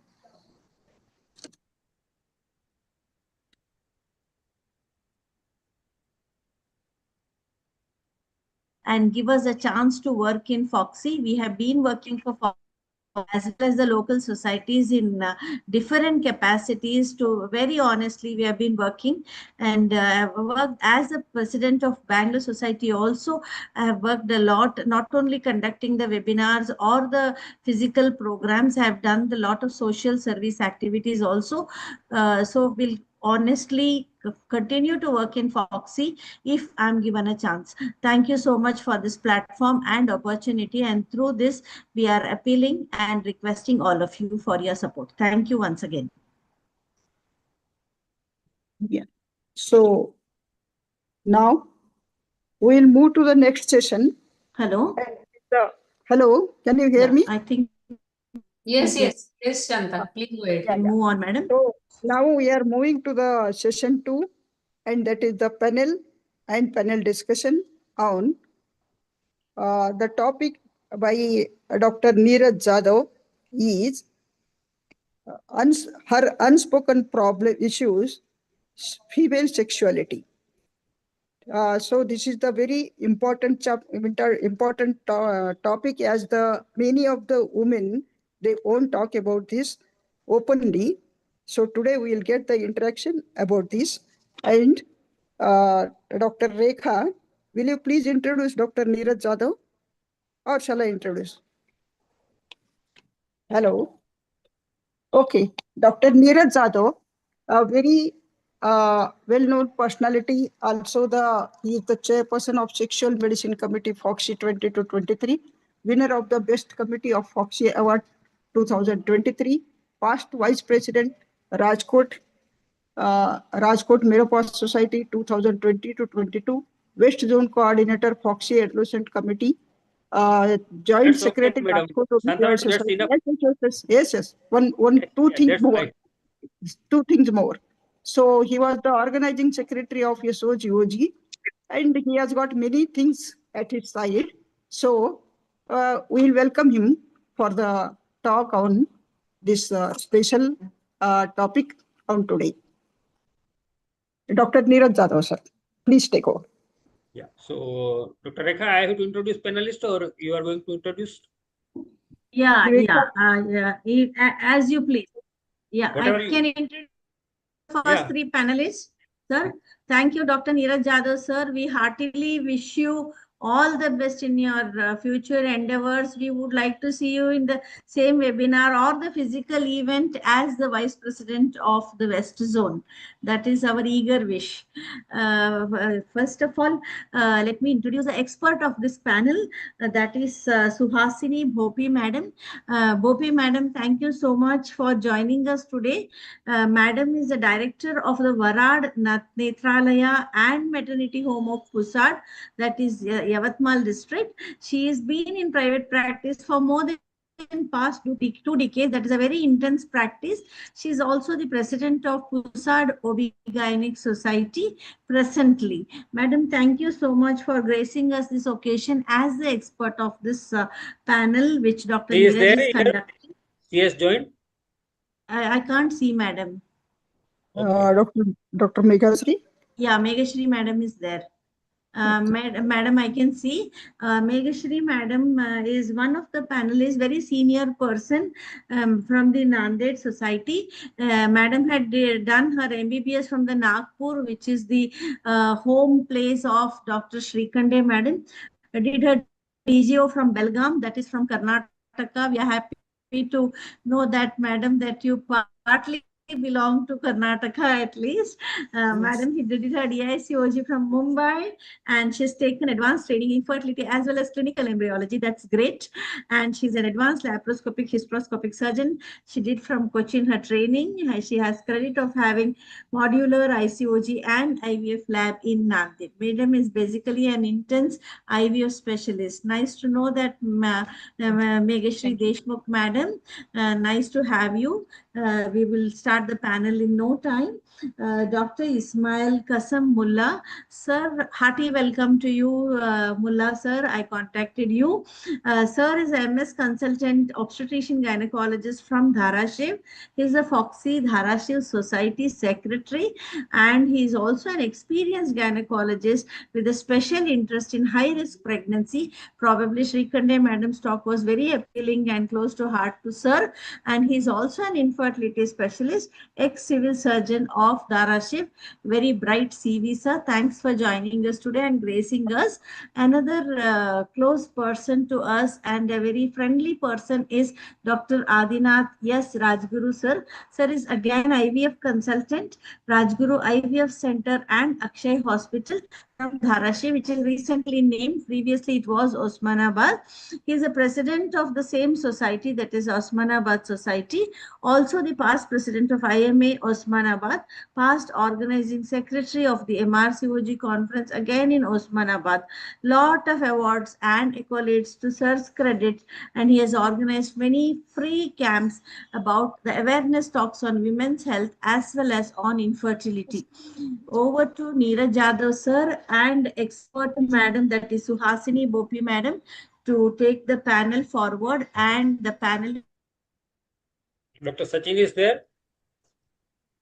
all of you and listen to you and take lot of important points home. Thank you. Please continue with the panel. Neeraj sir. Thank you. Thank you. So, Yeah, Dr. Madam, Durga Madam, you are introducing Sachin sir. You told me to introduce first three persons, so I introduced first three. Sachin Yes, sir and yeah. yes, madam. Yes, madam. And Uh, Varsha madam. Varsha Deshmukh and Sachin sir. Over to you, Shanta uh, madam. yeah, thank you. This Dr. Sachin Pawar is one of the panelists today, and he is the consultant gynecologist, the young lad consultant gynecologist at Sanjeevani Nursing Home, Pandharpur, and practicing since 9 years, and present secretary, Pandharpur OBGYN Society. So, Dr. Sachin Pawar, you have joined, and we are very thankful to you. Next one. Martin, next. Dr. Varsha Deshmukh. She is the director of Ayush Hospital and Maternity Home, Pusad, and secretary of Pusad OBGY Society. And it is really heartening that when we contacted them, they were really agreed for the webinar. And that saved a lot of our calling and pursuing the members of the society. Next one. yeah, over, madam. That's all, madam. Only five. So over Five, to Dr. madam. Neeraj Jadhav, sir, to proceed. So thank you, Santa madam and Dr. Rekha, for inviting me to have this very less discussed topic, that is about the her unspoken problem and the female sexuality. So, Dr. Rekha, how much time do we have? Because it is 45 minutes, sir. Okay, we can continue, not an issue, no? Yes, sir. Yes, sir. Because time was there from 4:30 to 6 only, so I was worried. Okay, Sachin sir and Varsha Deshmukh madam, thanks for joining us. So can you just put on your video? Dr. Neeraj Jadhav, sir. Yes. Dr. Neeraj Jadhav, sir. Dr. Meghashri Kaharekar or Deshmukh wants to leave early, so please free her. Okay, no problem. Yeah. So, okay, madam. Yeah. So how many panelists do we have? Dr. Meghasri, I can see. Dr. Ismail, only two panelists are there with us today. Five are there. Yeah, but I can't see anyone else. Dr. Rekha, can you just... Varsha madam is there. Yes, ma'am. Yes. Can you just... minute. I'll check the participants. You can put on your Rajguru video. Sir said she will join. Okay. Yeah, if I put on the video, audio is not coming. Anyway, I'm checking the participants, sir. Okay. One minute. Varsha madam is there. Deshmukh madam is there. Ismail sir is there. Yeah, and Dr. Adinath is not there. Adinath, I'll call him. Pawar sir, are you there, sir? Sachin Pawar sir? No, I can't see. Yes, ma'am. Yes, ma'am. Okay. Just please, can you just change your name, because it will be easy for me if you can change your name. Sure. Thank you, you. Sir. Yeah. So I'm calling Dr. Adinath. Okay, madam. Okay. So, Dr. Rekha, my screen is visible, right? Yes, sir. Yes. Okay. So let's start our panel about our unspoken problem and the female sexuality. So at the outside, I would like to thank Dr. Santa Madam and Dr. Rekha ji, and I also wish both of them that they will also get great success in the forthcoming Foxy election. And I also seek your blessing and support as I am contesting for Vice President Foxy West Zone. So please bless and support me during the election. So all the expert and the panelists already have been introduced. So let's start with the first question. Dr. Ismail, can you just tell us what are the stages of sexual response cycle? Because it is important to know about the response cycle before we discuss about the sexuality, and what is the female sexual dysfunction is all about, when you can call it. Dr. Ismail? Thank you, sir. Thank you for the question, sir. First of all, I would like to thank organizers for inviting me as a panelist for this webinar. Coming to the first question, the sexual response cycle typically consists of 4 stages. The excitement or arousal stage, it involves the physical and emotional response to sexual stimuli, where it is characterized by increase in heart rate and physical changes like increase in blood flow to certain areas, in which in female there will be increase in vaginal lubrication and clitoral enlargement, and in males there will be erection. Yeah, you can just briefly say about, because we have a long panel, so just No problem, sir. yeah. Okay. The second stage is plateau stage. The third one is the orgasm, and fourth is the resolution phase, sir. Right. So that is a linear model which was introduced Linear by model. Foster and Johnson. So can Yes, you just tell us more about the circular model, which was came in picture in 2007? Yes, the circular model was described by Besson, which involves the this emotional intimacy, then responsive desire, sexual arousal, and satisfaction and connection. The sexual response is seen in as a dynamic, interactive process rather than a fixed sequence of stages. Perfect. So just can you tell us about what is the female sexual dysfunction is? Sir, Can you define it? yes, sir, yes. Female sexual dysfunction is a persistent or recurrent problem during any stage of sexual response cycle, which will prevent women from experiencing satisfaction during sexual act. It affect desire, arousal, orgasm, or even cause pain during intercourse, which may lead to distress or relationship issues between the couples. Yeah, perfect. So there are 4 stages in the sexual response cycle, and problem in any of the stage of that will lead to the sexual dysfunction. And you rightly mentioned that most important thing is women should be distressed about it, and either woman or her partner. Then and then only you can label it as a sexual dysfunction. Suppose person is having a low desire issue, but she is not bothered about it, or her partner is not bothered about it, then you can't label it as a dysfunction. Similarly, many patients will be not getting orgasm during the sexual activity, but uh, women as well as couple are not bothered about it. They are okay with it. It is not causing any issue between them.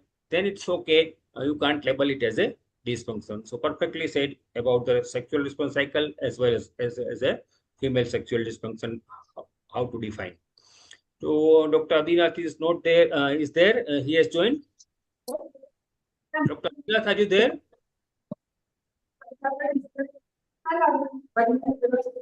So can anybody want to just take up his question? What is the classification of female sexual dysfunction, and what are the effect of this sexual dysfunction on women? If any panelists can take up that question. Dr. Ismail, Dr. Meghasri, Dr. Varsa, anybody would like to take? Hello. Yes, I can take, sir. Yes, yes, madam. Please. Can you just classify the female sexual dysfunction? Yeah, I can classify. First of all, Yeah, I'm madam. thankful to Shanta Durge madam, as well as the complete panel here who have invited me for this conference. At present, I'm president of Nanded Obijwai Society. I welcome you all for our prestigious conference on infertility on 11th and 12th of October.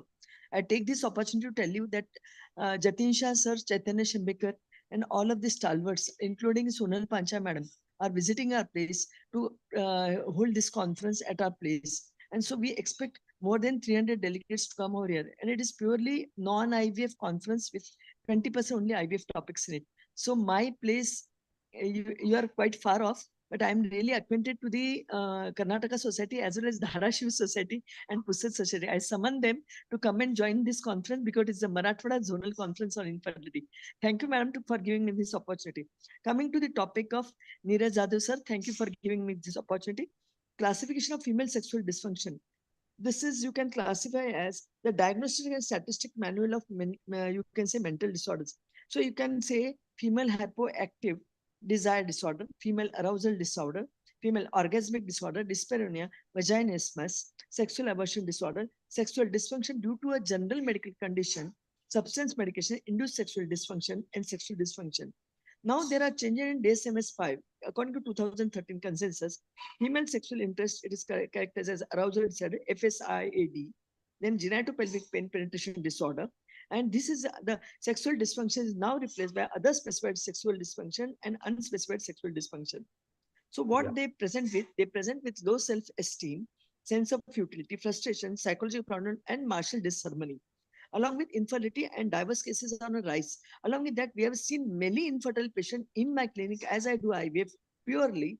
I see many patients coming with not only they don't have diabetes, hypothyroidism, but they come with erectile ejaculate dysfunction just because of the stress of the work and stress of having the performance. They can't perform. That is the main reason nowadays young boys are coming that we can't, they are coming premaritally. This topic is really important and we are not taking a heart to it. We should see to it that sexual health should be given importance and a separate recognition to it. This is really, as Madam has said, it is an inverted pyramid. Similarly, now every IVF center should have some sexual health problem expert attached to them so that these problems should be tackled with it. We can't tackle these problems purely on the basis of medicine. Yeah. So yeah, you perfectly said about the classification as well as how this sexual dysfunction will affect the woman. So we are infertility patient, many of them are having a sexual problem and it will lead to so many issues in their personal life. So we need to tackle this problem and to diagnose it earlier and to manage it properly is very important for this patient. So coming to the first sexual dysfunction, that is a female sexual interest or arousal disorder. Madam, can you just tell us about what is the criteria of this dysfunction, and when patient present to you that she is having a low desire or arousal, how will you evaluate this patient? Yes, Megashri, madam. Neeraj sir, sorry to interrupt. Dr. Adinath sir also has joined. Okay, okay. Sir has to answer, don't mind. Very good evening, dear friends. I'm very much thankful to Rekha Rajendra Kumar madam and Shanta Durge madam, and for arranging this beautiful webinar, Karnataka with Maharashtra state.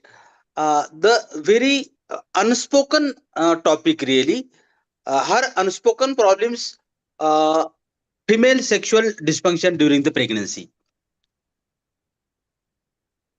So, what are the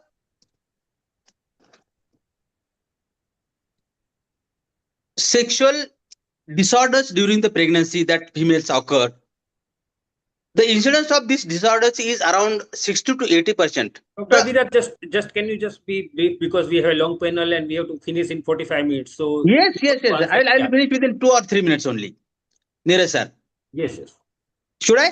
Yes, please. Yes. Neeraj, thank you so much. So we can classify these disorders. One thing is arousal, desire disorders during the pregnancy. Second is arousal disorder, sexual arousal disorder, and third is patients are having may or may not be having the desire, may or may not be having the arousal, but lastly the patient are having the orgasmic disorders, and thirdly the patient having the pain at the time of intercourse, that is a dyspareunia. Yeah, perfect. Yes, sir. Yeah. So these are the disorders patient can encounter during the pregnancy. Yeah, perfect. So, Megashri madam, can you just tell us about what is the criteria and how will you evaluate? Over to you, Megashri madam. Yeah, the criteria for the female disorder of sexual interest or arousal, there are 3 out of 6 criteria, as well said by sir, that based on those of the hyperactive desire disorders, absent or decreased, you can say, first of all, sexual interest. Second is erotic thoughts of fantasies. They are absent in their mind. Second is new criteria now based on these 4 additional aspects of our sex life are absent or decreased, first of all, that is initiation of sexual activity or responsiveness to a partner's attempt to initiate. If the partner wants to initiate, but she refuses, that is generally seen in infertility clinics. They complain of it. She doesn't want it. Excitement and pleasure during sexual activity. They tell, मला नाही आवडत तो, मला नाही वाटत की त्याच्यासोबत sex करावं. This is the present complaint nowadays girls are giving. Third is arousal in response to sexual clues, written, verbal or visual. Generally, whenever we send a patient for semen analysis, we see to it there are erotic pictures in his room so that he gets that desire and ejaculates. The similar way, they should also feel the arousal in response to sexual cues is absent in these patients. Sensation during sexual activity, whether genital or non-genital. The touch is also, even if he touches his clitoris, she won't feel arousal. She will say, no, you move from my place. That is commonly seen in infertility patient. Now, the coming to the criteria of the female disorder of sexual interest and arousal, you can say, to make any diagnosis of sexual disorder, experiencing the disorder 75 to 100% of the time, with the notable exception of substance or medication-induced disorders. She has not taken any medication, but still she has in it, or required minimum duration of approximately 6 months. 6 महीने से हम साथ में नहीं कर रहे sex. That's a complaint. We give them lubric gel, we give them xylocaine gel, we give many pelvic gel. Husband also, we give them erotic films, we ask them to read Kama Sutra, photos we tell them, but still they don't feel like having sex. That's a common problem. And one patient had come to me, he said, morning he erection नहीं होता madam, तो मेरे में कुछ fault है क्या? मेरी पत्नी बोलती तेरे में इरेक्शन नहीं हो रहा मॉर्निंग में, यानी तेरे में प्रॉब्लम है पक्का. Deemed to have caused significant distress. These are the things which are the criteria we have to take into consideration. Yeah. So how will you evaluate, madam? So coming to the evaluation of these sexual disorders, how will you do? So there are some questionnaire sessions when you ask the patient what is happening with you. Why are you having really a decreased sexual disorder? Coming to this questionnaire, we would be going to the screening session. That is decreased sexual desire screener, they say. So coming to the first, that is, in the past, was your level of sexual desire or interest good and satisfying to you? You can answer it. Has there been a decrease in your level of sexual desire after marrying him? Before that, before marriage, were you having good relationship? Are you bothered by your decreased level of sexual desire or interest? Would you like your level of sexual desire or interest to increase? These are the questions we have to ask both the husband and wife. And this is really important. We have to give spare time for this. Please circle all the factors we will tell the patient that you feel may be contributing to your current decrease in sexual desire or interest. So in addition to this, we have to ask, many of the patients, they have undergone some operative procedure like appendectomy due to perforation. She has pain and she doesn't want to have sex. Or she has endometriosis. She'll say, I'm having dyspareunia or dysgeusia. I don't want to have sex. Or she may have gone through depression because she had an earlier breakup and now she has gone for an arranged marriage. That depression is also equally important. Injuries, yes. I have seen many girls who had bulldog injuries, bullock cart injuries, and then they get married. Madam, आधी माझं operation झालं होतं लहानपणी आणि मला sex करताना आता pen होते, आता मला इच्छा नाही होते madam. So some things are there. So medication, drugs, alcohol. Girls are nowadays used to alcohol smoking in the hostels. And when they get married, they try to hide or they have to get rid of that habit compulsorily. So it is very difficult for them to go through these withdrawals. Again, pregnancy, recent childbirth, menopausal symptoms. Yes, menopause is an important factor in which these ladies, when they come in perimenopausal age, he also says that I want to have sex, but she doesn't want to have. What is the problem with her? She's more engaged in her grandkids only. And she should give time to me also, he says, at this age. So that should be taken into consideration. Psychotherapy is very important in this patient of menopausal and perimenopausal ladies, and your partner's sexual problem. Along with that, if the partner is also having problems, yes, he is having erectile dysfunction, ejaculate dysfunction, or premature ejaculation, that male partner should be treated. Nowadays, we have cosmetic gynecology, G-spot, P-spot, all those things. But these things are later on. But first of all, counseling, pharmacotherapy, psychotherapy is very important. And stress or fatigue, that has not to be forgotten. Starting from the PG days of any profession, you can say, to their job, they are really under pressure to perform, to earn, and to satisfy their wives along with their mothers and their kids. It's very difficult for them. So every time their act won't be the same as it was earlier. So this has to be taken in consideration. So if the patient answers yes to all the questions 1 through 4 and you review confirms no to them, all of the factor of question 5, and then she qualifies for the diagnosis of generalized acquired, this is sexual dysfunction. You have to think of it. And if the patient says yes to all the questions 1 through 4 and yes to any of the factors in question 5, then decide if the answers to question 5 indicate a primary diagnosis other than general acquired. So comorbid conditions such as arousal, orgasmic disorder, do not rule out concurrent diagnosis of HSD. So if the patient says no to any of the question 1 through 4, then she does not qualify the diagnosis of generalized SSD. So Any recognizing specific this condition is important. Yes, about history part, what specific history you would like to ask? History, I would be asking her whether they are having regular sex or not, first of all. Then, according history, whether she has an history of addiction, like drugs, I'm saying smoking, alcohol, ladies also are taking nowadays.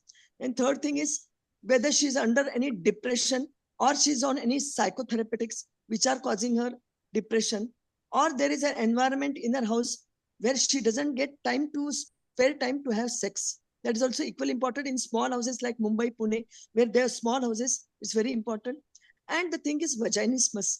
If she's newly married, she has a history of vaginismus. I get pain. I'm afraid of having sex. I had a couple who was from Indore. They said she said she won't have sex just because she had that fear in her mind to have sex because she didn't know about it. She got married at 21 years of age. These are the history to be asked. Similarly, with the husband, alcohol, drugs are to be asked, or premarital sex, whether he had. And now, if he has a breakup and he has gone for an arranged marriage, is he finding difficulty in having sex because he doesn't want to have that same partner which he had imagined? That same partner is not with him, and orgasm is not causing. Then we have to ask whether he is having genital foreplay or not. Whether there is foreplay or not, that is also equally important. This history has to be asked, and what he is using. Other drugs like हमारे इधर तो सरदार लोग हैं तो अफीम गांजा चरस बहुत लेते हैं, so we have to see whether they are under drug influence because we are a Sardar area. Yeah, perfect, madam. So let's move to next question. Coming to the management part of the interest arousal disorder, basically there are three parts. One is counseling and psychotherapy, as Meghasri madam was telling about, and last one is the pharmacotherapy.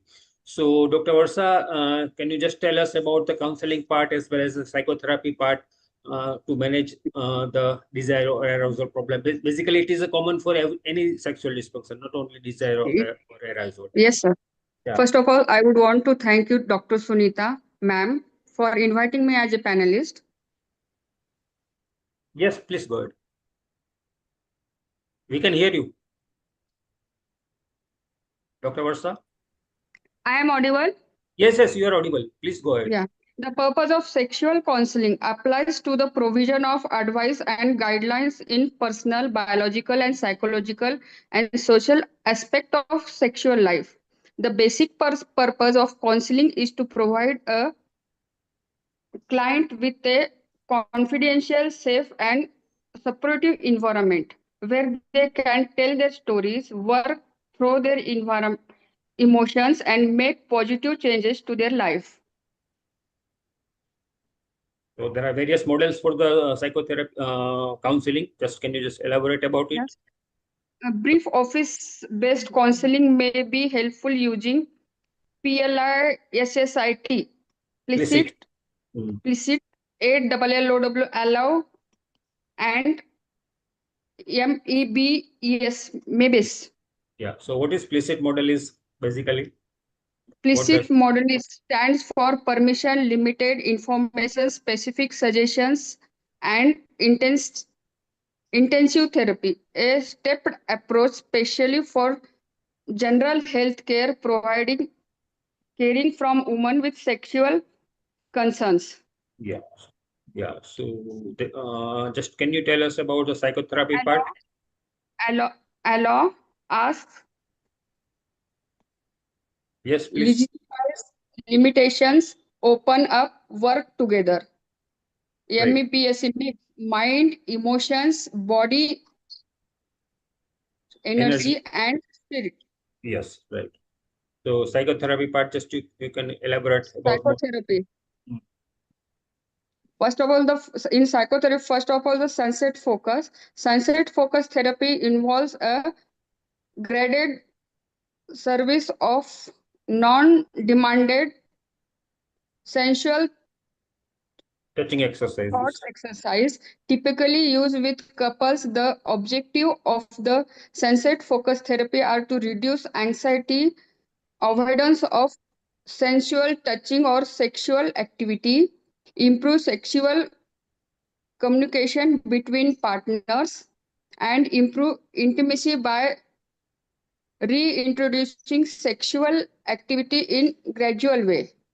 Right. And second one is a conjugative behavior therapy.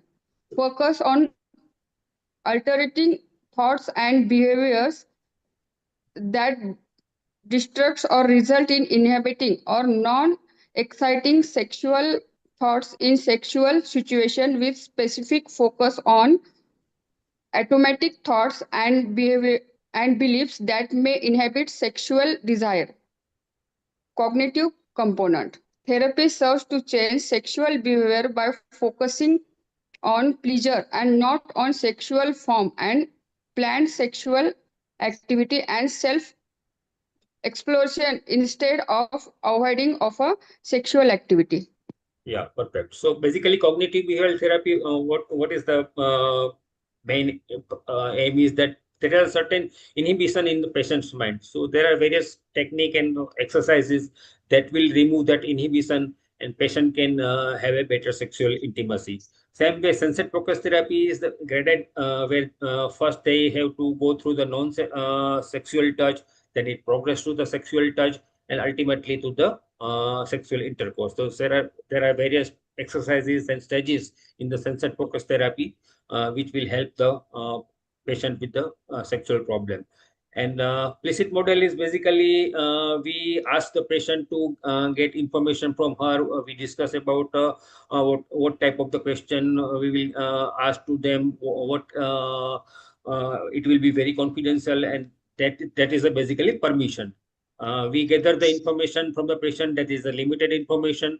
From that limited information, we try to give specific suggestion to the patient, and ultimately, if with this, if patient is not getting any result, then some of the patient may require intensive therapy about the counseling. So that is a basically different counseling models are there, but implicit model is most commonly used by the psychotherapist. So that was about the counseling and the psychotherapy. Now coming to the pharmacotherapy, Dr. Sachin is there. Because I can't see, I'm presenting, so I'm not able to see he is there or not. Can anybody would like to tell about Dr. Adidat, are you there? Ismail is there. Yes, madam. You would like to talk about the pharmacotherapy? No problem. I can. Yes. So there are drugs of the pharmacotherapy, you can say. First is flibanserin, then is bremelantoid, then is testosterone, buspirone, then DHA and sildenafil. We know DHA and sildenafil, which we are using in infertility treatment regularly, and testosterone also. These are the common drugs which are we using, and testosterone we are using for perimenopausal and menopausal patients also, with due precautions after seeing whether they are not diabetic and hypertensive. Flibanserin, dosing is 100 milligram. You can take per orally once daily at bedtime. Contraindication, alcohol use associated with severe hypertension and syncope. Hepatic impairment, it's a contradiction for that.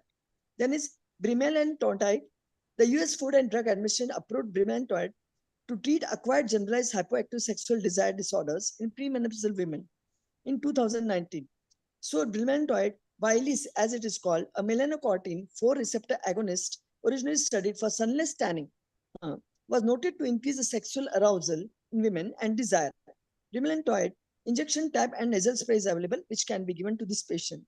These are new drugs to me, and thanks, sir, we know now these drugs because of you.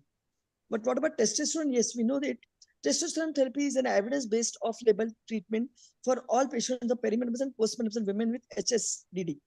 The transdermal testosterone therapy using the 300 microgram per day patch has been consistently reported in multiple studies to be effective for the treatment of HSDD. Testosterone gel also 1% weight by volume for 3 to 6 months. And yes, often we give to these patients who are perimenopausal and less than 50 years. As I run an IVF center and we do menopausal pregnancies also, these patients we give testosterone because these patients also feel like having babies. So these patients are given testosterone to increase their, many a times they say they're 42-year-old perimenopausal is good. Then we give this testosterone gel to increase the androgen levels in the ovaries so that we can get one single follicle out of them. And some of them rarely they may conceive naturally also. Then coming to the drug, buspirone. that buspirone, a serotonin 1A partial agonist, is approved as an anxiolytic for the management of generalized anxiety disorder or the short-term relief of symptoms of anxiety, and it's used as an off-label treatment of SSD. Buspirone in many a times psychiatrists are using, and we've seen many girls on this drug. I've seen many young girls who are put on buspirone, but I never knew that this is for treatment of HDD. So it is 5 milligram BD as a dose. DHA, as we commonly all gynecologists know, DHA. So dihydroepiandrosterone, positive results are 100 milligram per day. We get this drug in 75 milligram, and along with melatonin also it's coming in. Generally, we are using for all low ovarian reserve patients. So probably related to its metabolism to testosterone, it's used. So women with SHSDD were found to have lower morning cortisol and DHA. Hence, DHA supplementation seems promising as proved by Basson and et al. Similarly, this is the loved drug. So we can nowadays prescribe because of Shanta Durge madam. Now, madam, we will also prescribe this to the patients like sildenafil, Viagra, which is commonly given to male patients for ejaculation. If they have difficulty in giving semen sample, we would definitely give to the female patient. Viagra may benefit women with sexual dysfunction. Since Viagra enhances sexual arousal in women, in men, by increasing the blood flow to penis, the drug could have a similar effect in women also, increasing the blood flow to the female genital, of course, to the clitoris, and thereby producing better arousal sensation and lubrication in the genitalia. As we generally provide this separate, you are using devices nowadays for clitoris. This drug is like an indirect device which can help to improve the blood flow. So what are the points to be pondered? The treatment of SAID may engage both psychological and biological strategies. Counseling with specific models by the primary caregiver may benefit many patients.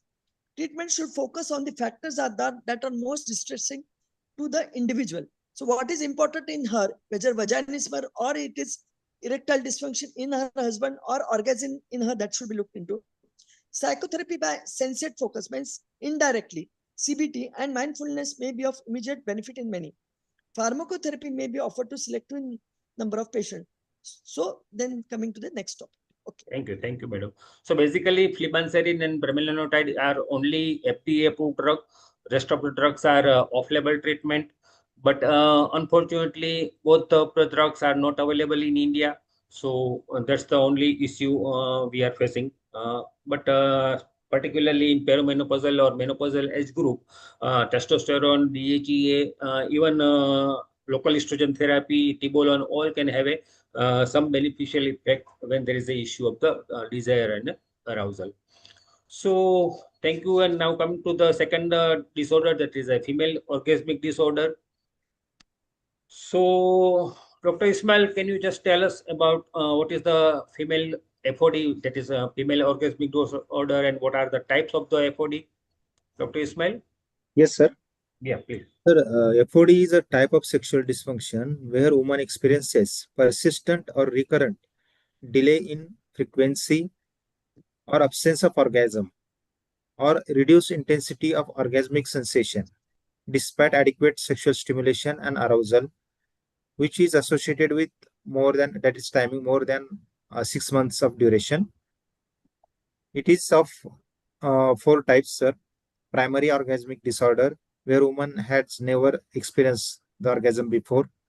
The secondary orgasmic disorder is the woman have experienced previously, but now she's not having the orgasm or having orgasmic problems. The third is the situational or orgasmic disorder, where only in specific situation women get orgasmic orgasms. And the fourth is the generalized orgasmic disorder, where any situation or any with any partner she will not get any orgasm. Yeah, perfect. So coming to the management of the, when there is an orgasmic problem, if we can give sexual counseling, then supportive psychotherapy, then there is a sex therapy we can offer, marital therapy can be offered. Then there are some of the clitoral devices, vibrators, and dildos are also available for management of this patient. And in some of the limited number of the cases, pharmacotherapy can be tried. So, Dr.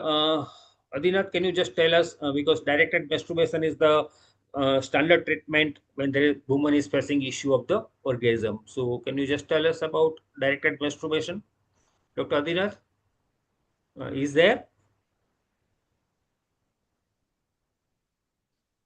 Can anybody come? Ismail, Dr. Ismail, can you see him here?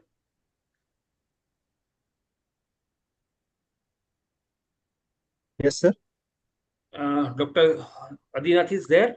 I can't because I am only able to see your who is speaking out now. Not able to see all faces.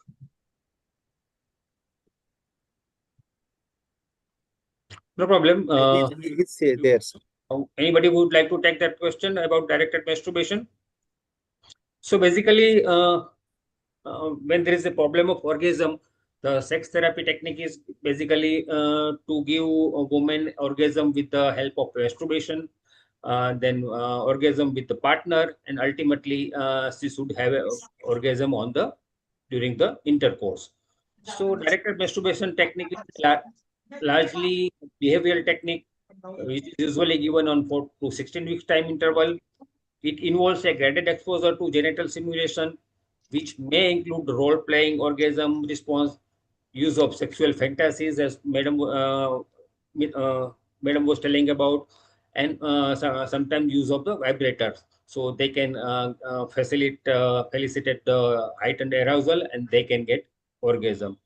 So some of the medical devices are available like dildos and vibrators, and some suction devices also available which can be applied on the clitoris, which create the gentle suction vacuum, and patient can have a better orgasm or increase orgasm sensation. So, Megasri madam, can you see there? Yeah. Yeah, madam, can you tell us about the cosmetic gynecological part when there is a problem of orgasm, which you are telling about O sort and G sort? Yeah.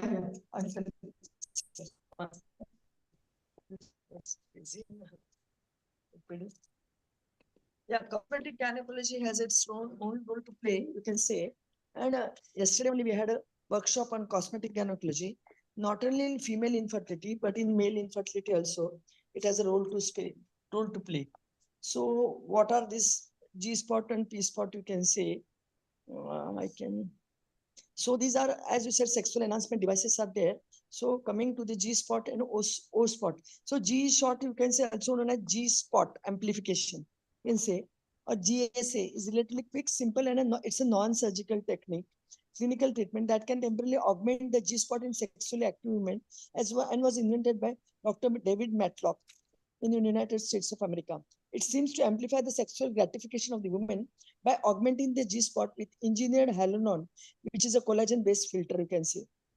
These are the things nowadays they are using, and we are seeing that whenever we speak to this patient, they are ready. If they are from a high strata society, they are going for this G shot. But at our place also, we have now cosmetic gynecology clinics where people are going for G shot.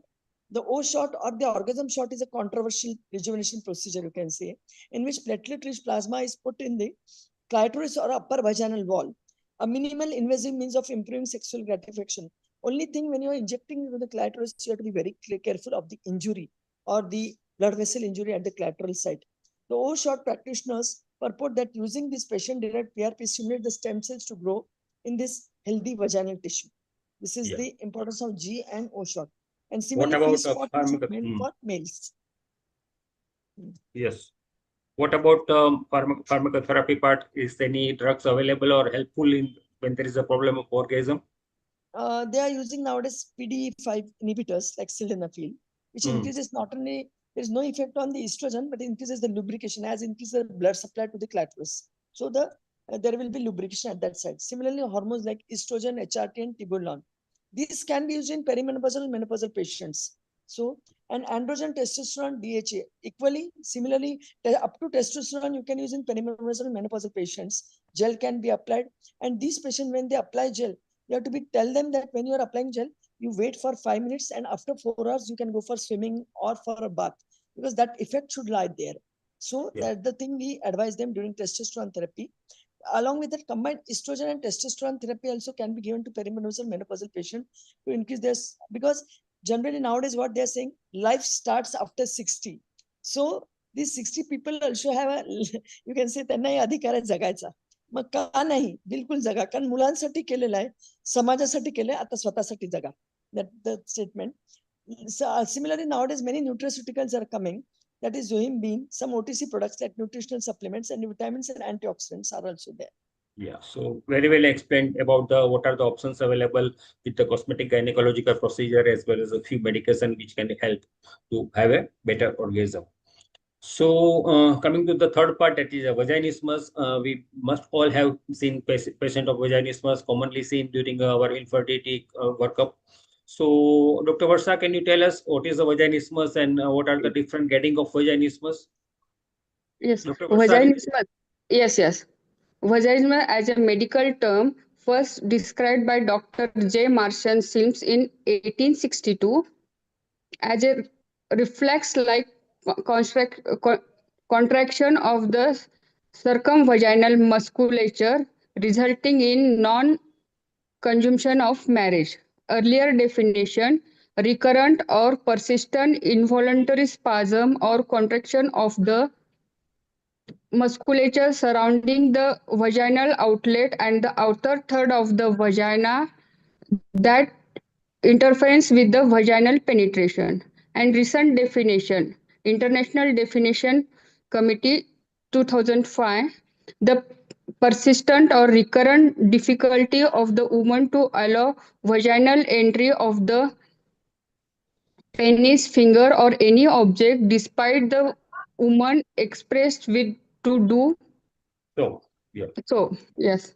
Yeah, perfect. So, what are the different grades of the vaginismus? Just can you briefly tell? Longton 1971 classified vaginism based on a patient's history and behavior during a gynecologic examination. Grade 1 indicates mildest form of vaginism, spasm of the levator ani, but with the reassurance patient is able to relax enough with coaxing to have a gynecological examination. Grade 2 spasm of levator ani persist and the patient is unable to relax but examination can be done. Grade 3 patient avoid examination by elevating her buttocks. Grade 4 the patient elevates her buttocks, retracts and adducts her thighs with dorsal arching to avoid being examined.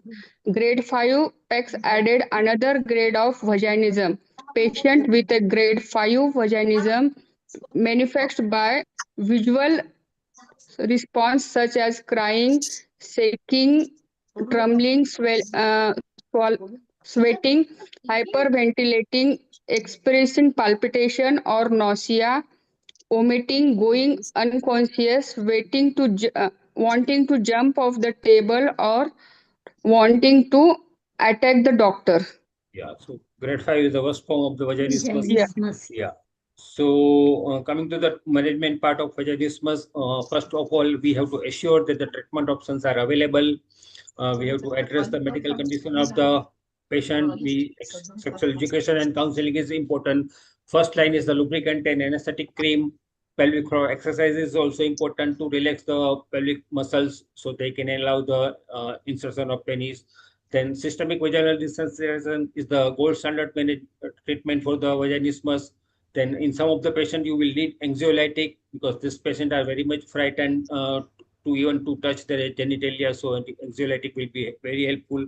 And nowadays, we have one more weapon in our kitty, that is a Botox therapy. Dr. Rekha, there is a time now. We can continue now. Dr. Rekha? Yeah. How much time is over, sir, now? How much time? When we started, I didn't note the time. Must be another 10 minutes. Okay, so we can continue for 10 Sir, minutes. another 10 minutes. Okay, no problem, no problem. So, Dr. Neeraj, Sajid, sir? yes. So, can anybody tell us about the systemic vaginal desensitization? It is because it is a primary mode of treatment when patient come to you with vaginismus. Anybody wants to tell? Dr. Meghasri, Dr. Ismail, Dr. Varsa, anybody? So basically, Doctor, desensitization is the most commonly recommended treatment They are available in the various size. They are basically dilator like material, and it's also available in the different material, like it can be plastic, silicone, or glasses. So progressive larger dilator help to remove the fear from the patient's mind. Basically, we are not stretching anything. We are just removing the fear from the patient's mind. And vaginal penetration exercise by the patient or by the in the presence of the therapist or by the patient's partner is done in the this treatment. This is the figure of the various vaginal dilator available for this. So, Dr. Ismail, can you just tell us about the Botox therapy shortly? Dr. Yes, sir. Ismail? Yes, Yes, sir. please. Yes, sir. Sir, Botox is a botulinum toxin type A. It is a neurotoxic protein which is used to paralyze muscle. Its effects appear 3 to 7 days later and stands for almost 3 to 6 months. It is used in pelvic floor dysfunctions like vaginismus, dyspareunia, or levator ani syndrome, where there is hypertonic pelvic floor muscles. Botox injection into levator ani or other hyperactive floor muscles can reduce spasm and pain, improving sexual function. Also used in chronic genital pain syndrome, where muscle spasm or nerve sensitization contribute to the pain during intercourse. Specific sites of injections have to be given. The doses are 550 to 130 Botox, that is botulinum toxin A, or 150 to 400 units of Dysport. Dysport potency versus Botox is a 2.5 to 1. Injected at the 3 points as shown in this figure, as at puborectalis muscle. Other sites should be avoided to prevent incontinence. Yeah. So basically, Botox therapy is very useful when there is a severe grade of vaginismus or when other modalities of the treatment like psychotherapy, local gel or desensitization is not working, then you can put patient on the vaginismus. But usually it will be required in less than 10 of the patient, 10% of the patient. Rest of the cases can be managed by the psychotherapy and by the desensitization. So coming to the GSM part, we all know about the medications available like moisturizer, estrogen, androgen, tibolone, selective estrogen receptor modulator, and nowadays some of the cosmetic gynec procedures. So because we all are using moisturizer and lubricants, can anybody tell us about what is the difference between moisturizer and lubricant, how they act? Deshmukh madam, would you like to take? Dr. Adinath is there or he is not rejoined? So, Megasi madam, can you just tell us about moisturizer and lubricants? Yes. So as the patient comes to you, perimenopausal, menopausal patient, they come to you that they have irritation, burning while having sex, or they don't feel like having sex because it causes a lot of pain to them and irritation. So earlier we were using moisturizers and lubricants, which have the ability to retain and accumulate water, which is then released locally, resulting in increased hydration in the tissues. This provides a quick relief of local symptoms, especially dryness, which is the commonest complaint in menopausal and perimenopausal patients. So clinical benefits are last only 2 to 3 days in lubricants and moisturizers. So when moisturizers are intended for chronic maintenance to replace vaginal secretion, lubricants are specifically designed to reduce friction because lubrication means smoothing. So friction during coitus and reducing the dyspareunia before the act. So generally we give to early marriage patients or honeymoon couples also, and we give to menopausal or perimenopausal patients. So they are based on oil, glycerin or silicone and usually prescribed as an adjunct to other local, you can say systemic treatment. So local estrogen therapy, you can say tibolone can be given, or local estrogen therapies when you are giving, you should see to it when you're giving for a perimenopausal or menopausal patient. She doesn't have any endometrial hyperplasia, that has to be ruled out because you're giving estrogen to these patients, or endometrial thickness should be ruled out on sonography, and then this patient should be given estrogen. So vaginal tablet, natural estrogen, or vaginal cream, estrogen or progesterone, or vaginal ring, natural estrogen can be given. A typical administration schedule consists of an initial dose to be taken daily for approximately 2 weeks first, and then followed by transition to maintenance, you can say twice a week. First continuously for 15 days, then twice a week you can give for long as needed to manage the symptom. Synthetic steroids also can be given, like Tibolon can be given, which is commonly used. It's a synthetic steroid with estrogenic and androgenic component and progesteronic properties. It relieves us of climactic symptoms, that is very important in postmenopausal patients, and significant improvement in, as the climactic symptoms are reduced, she can perform very well during her activity. So it is given in the dose of 1.25 milligram to 2.5 milligram per day. And currently other rejuvenation procedures also are there. Should I elaborate that or somebody? Yes, madam. Please go ahead. So these rejuvenation procedures are under cosmetic gynecology. Yesterday only we took a cosmetic gynecology conference with Garima Srivastava and Agrawal. That time we had got a radio frequency chair. So they told us that this frequency, when you give to these patients, or laser, you can say diode laser commonly used in market. You have CO2 YAG also lasers are there, HIFU. But diode is better than HIFU, they are saying. It's better, it has better results than HIFU.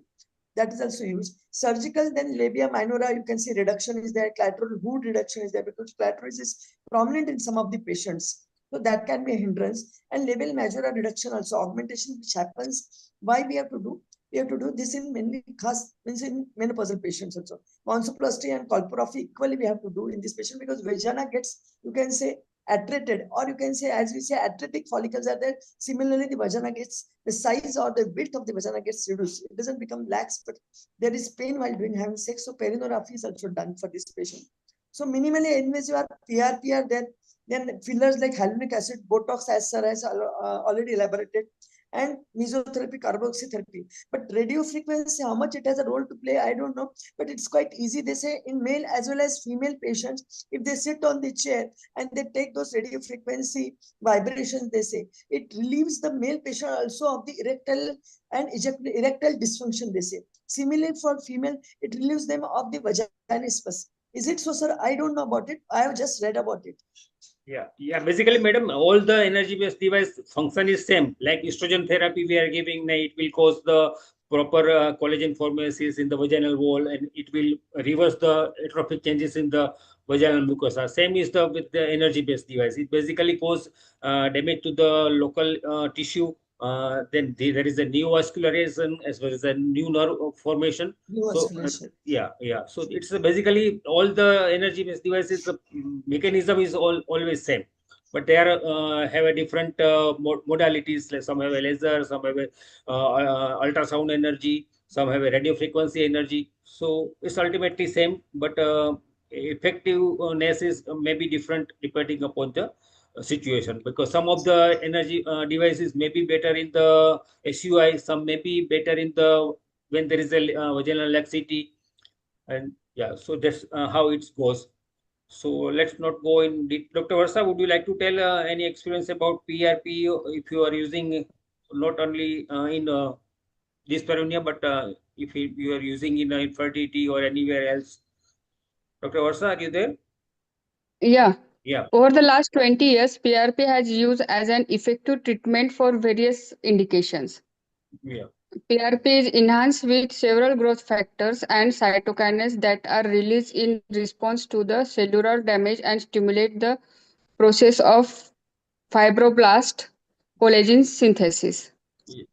So basically, PRP is a very simple technique. Whenever any cosmetic gynec person start, he or she will start with the PRP therapy, because it's very easy to make it, and just you have to inject in the vaginal mucosa. Yeah, and it will be very give good results. So I think we are skipping the, as madam has already told about the energy-based device, radio frequency device. So we are not going into detail. So the take-home message is sexual health is important for the quality of life. Female sexual dysfunction is a very common. Sexual functioning can be affected by illness, surgery, or by medication also. So we have to assess medical, psychological, social, as well as a relationship factor whenever there is a sexual issue. Simple history taking can do wonder, like ask about her level of desire, about her arousal, about her orgasm, or whether there is any pain during intercourse. Just a basic question, and she will tell so many things. You will be surprised that she is suffering from so many issues. And we sexual issue is always between couples. So always ask about the male problem also. Don't hesitate that we will not ask about the male issue. Always treat the cause, educate about the anatomy and physiology of the genital function, because we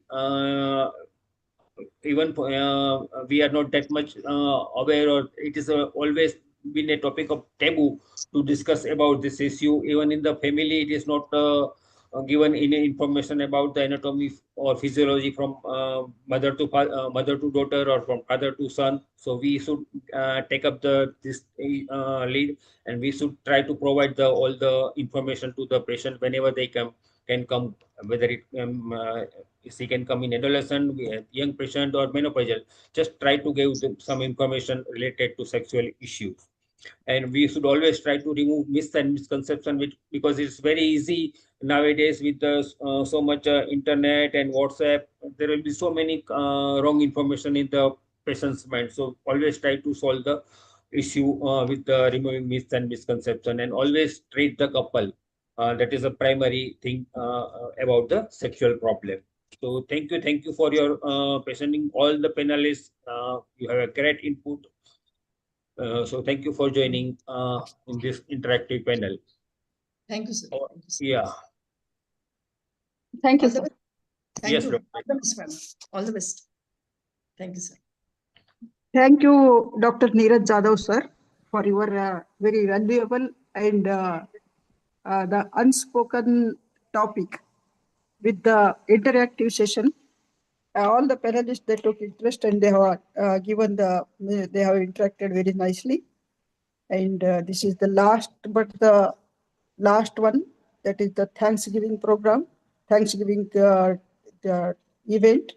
So I am very thankful to Dr. Hema Divakar ma'am, who has given her valuable time to grace the webinar.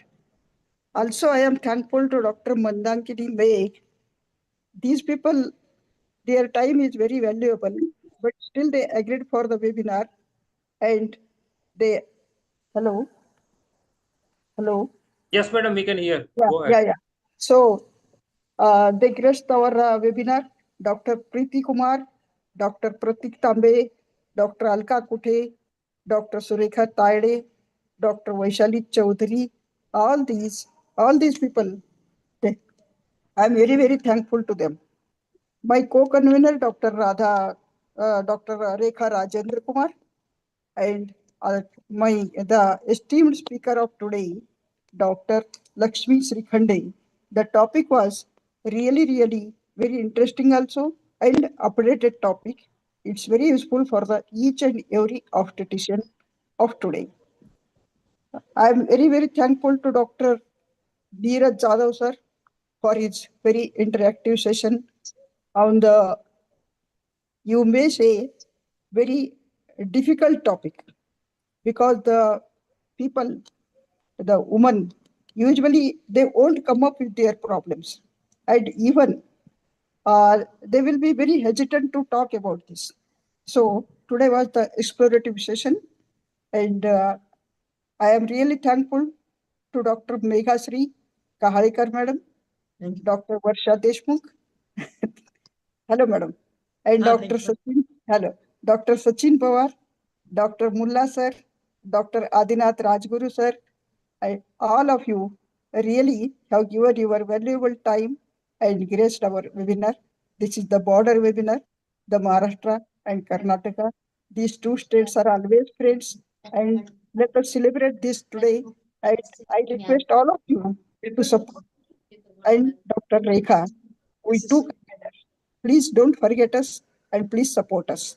Thank you all. Thank you. Thank You you. have a support. You have a support from Gujarat also. Don't worry. Sir, please. Thank you, Everybody Jadhav have to sir. support us. Rekha? Jadhav sir Meghashri madam Thank you, madam. Madam विसरू नका madam नाही विसरत नाही. मी तर कर्नाटकातली आहे, definitely पक्का लक्षात ठेवेल.